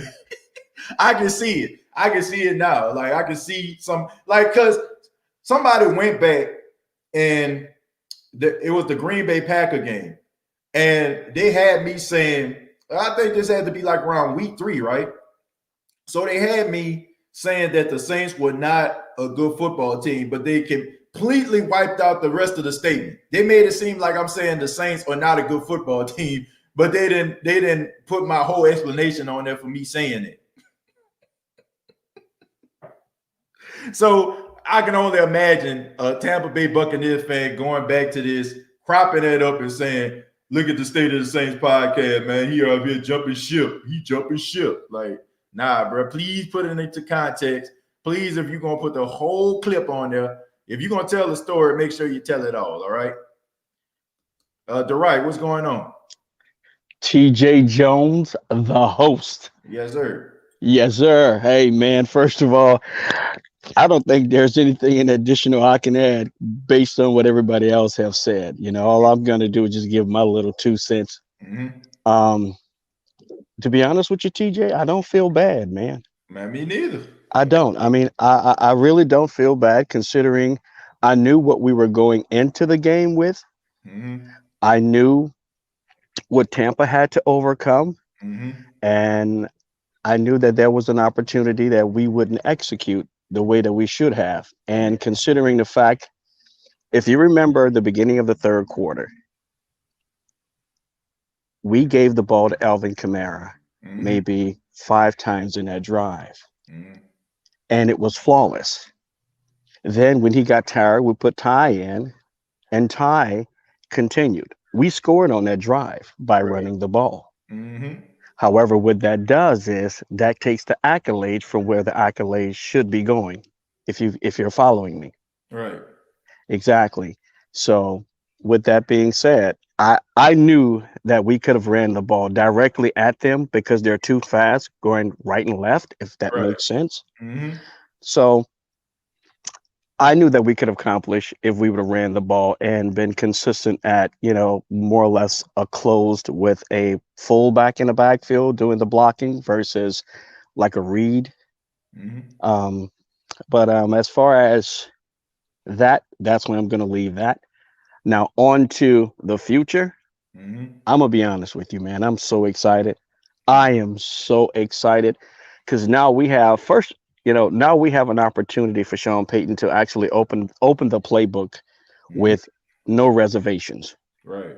When you think about it like that, he can open up the playbook now and he can attack from the middle of the defense to the back of the defense in every aspect he wants to, which is so exciting because you have the talent to do so. Right. All of those big, tall receivers that you have that can go up and get the ball, you have the talent to do so. Right. So I'm really I'm super excited. Man, you have no idea how excited I am as a Saints fan to see that we're going to at least acquire or at least get a quarterback that can be mobile enough that if we want to do, a rollout, it's possible. Right.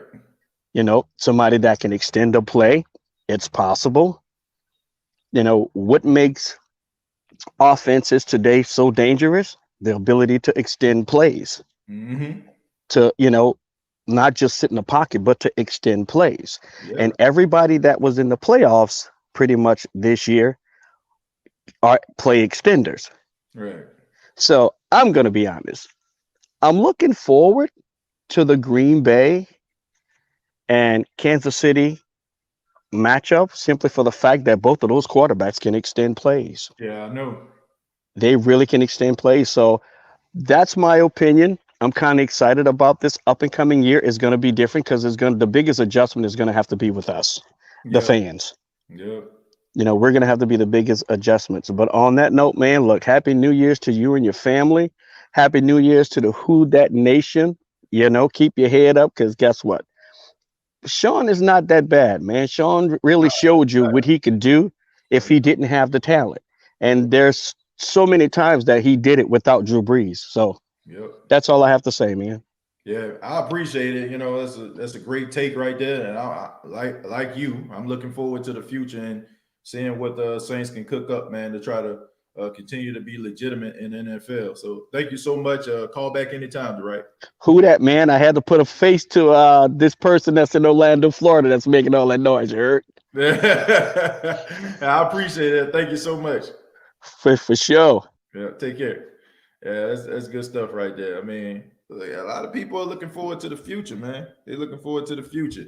Look, it's just being confirmed, man. We're actually going to have from New Orleans football. We're going to have Nick Underhill on the show later on in the week, man. So some of y'all probably know Nick Underhill from New Orleans football, one of the best Saints writers out there right now. So Nick Underhill is going to be on the show this week. And also trying to get John DeShazer. So keep it locked, man, to the State of the Saints podcast, man. We're going to try to get a whole line going. You know what I'm saying? We're going to get everybody up there. So the boy Purge 504, man. We're going to go ahead and end it with the Purge, man. What's going on, man? What's up, TJ, man? I'm like you, bro, right now, man. I'm just trying to figure shit out, but I understand, man. It's just COVID played a big role. There was no OTAs. There was no. This season didn't even fucking count. It's like sending out kids to school digitally. It don't count. Ain't nobody gonna do what they're supposed to do. You know what I mean? Ain't nobody gonna do what they're supposed to do. So it's like, why? Like, why even let the season continue? It was just like a botched ass season, basically. You know what I mean? It's like basically giving aspirin when you know that the whole league need a whole new turnaround. But I'm just glad for the next season because, you know what I mean, we need a new quarterback. Drew Brees did his thing. It sucks to see him go out like that. But, I mean, at the same token, I mean, we're just ready for a new breed of athlete, bro. I think that just was the big problem. It was old school football with a new generation that just didn't work for everybody. That's all it was, bro. I mean, Saints did their thing, but at the same token, damn. I mean, because if it was Jameis playing, they would have benched him right then and there, throwing that many interceptions, bro, playing that horribly. Come on, man. I would have let Jameis tear it up, and I'm pretty sure you could have. And what it's like, and they exposed him. They exposed Drew Brees in that whole game. They knew he wasn't going to throw far, so they didn't play deep. They knew he wasn't going to throw that far. Yeah, no respect. No respect. Yeah, at all. They was like, nah, he's not going to throw far. And what they do is they always use a Taysom Hill or Jameis Winston to basically throw deep because they know Drew Brees is not going to throw deep because he don't have the arm for it. I mean, I'm sorry. I mean, I've been a diehard Saints fan for way too fucking long. Still is, and I'm still looking forward to the future. I just want to say, hopefully they pick up Deshaun Watson. Hopefully they could get a little JJ Watt in. You know what I mean? Hopefully they could get the little duo like they did with Brady and fucking Grant. Hopefully they do a little something.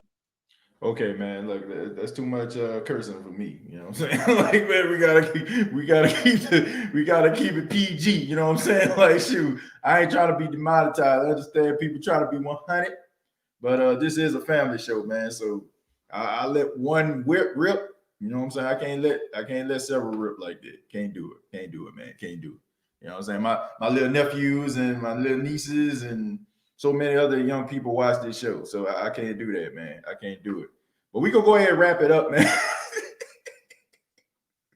I mean, dude, let it fly, man. You know what I'm saying? But the Purge, man, no disrespect to you, bro. But look, I can't cursing on a show like that, man. I don't tolerate the profanity. I can let a hell or a damn or something like that, but when we using the F words, nah, man, we can't do that. Can't do that.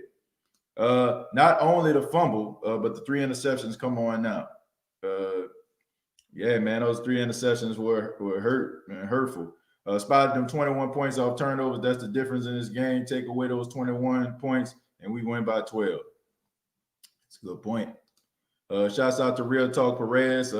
Thank you very much for the $2. It took him almost February, but you know, they always say, you know, a clock is right twice a day, so it's time for that clock to be right.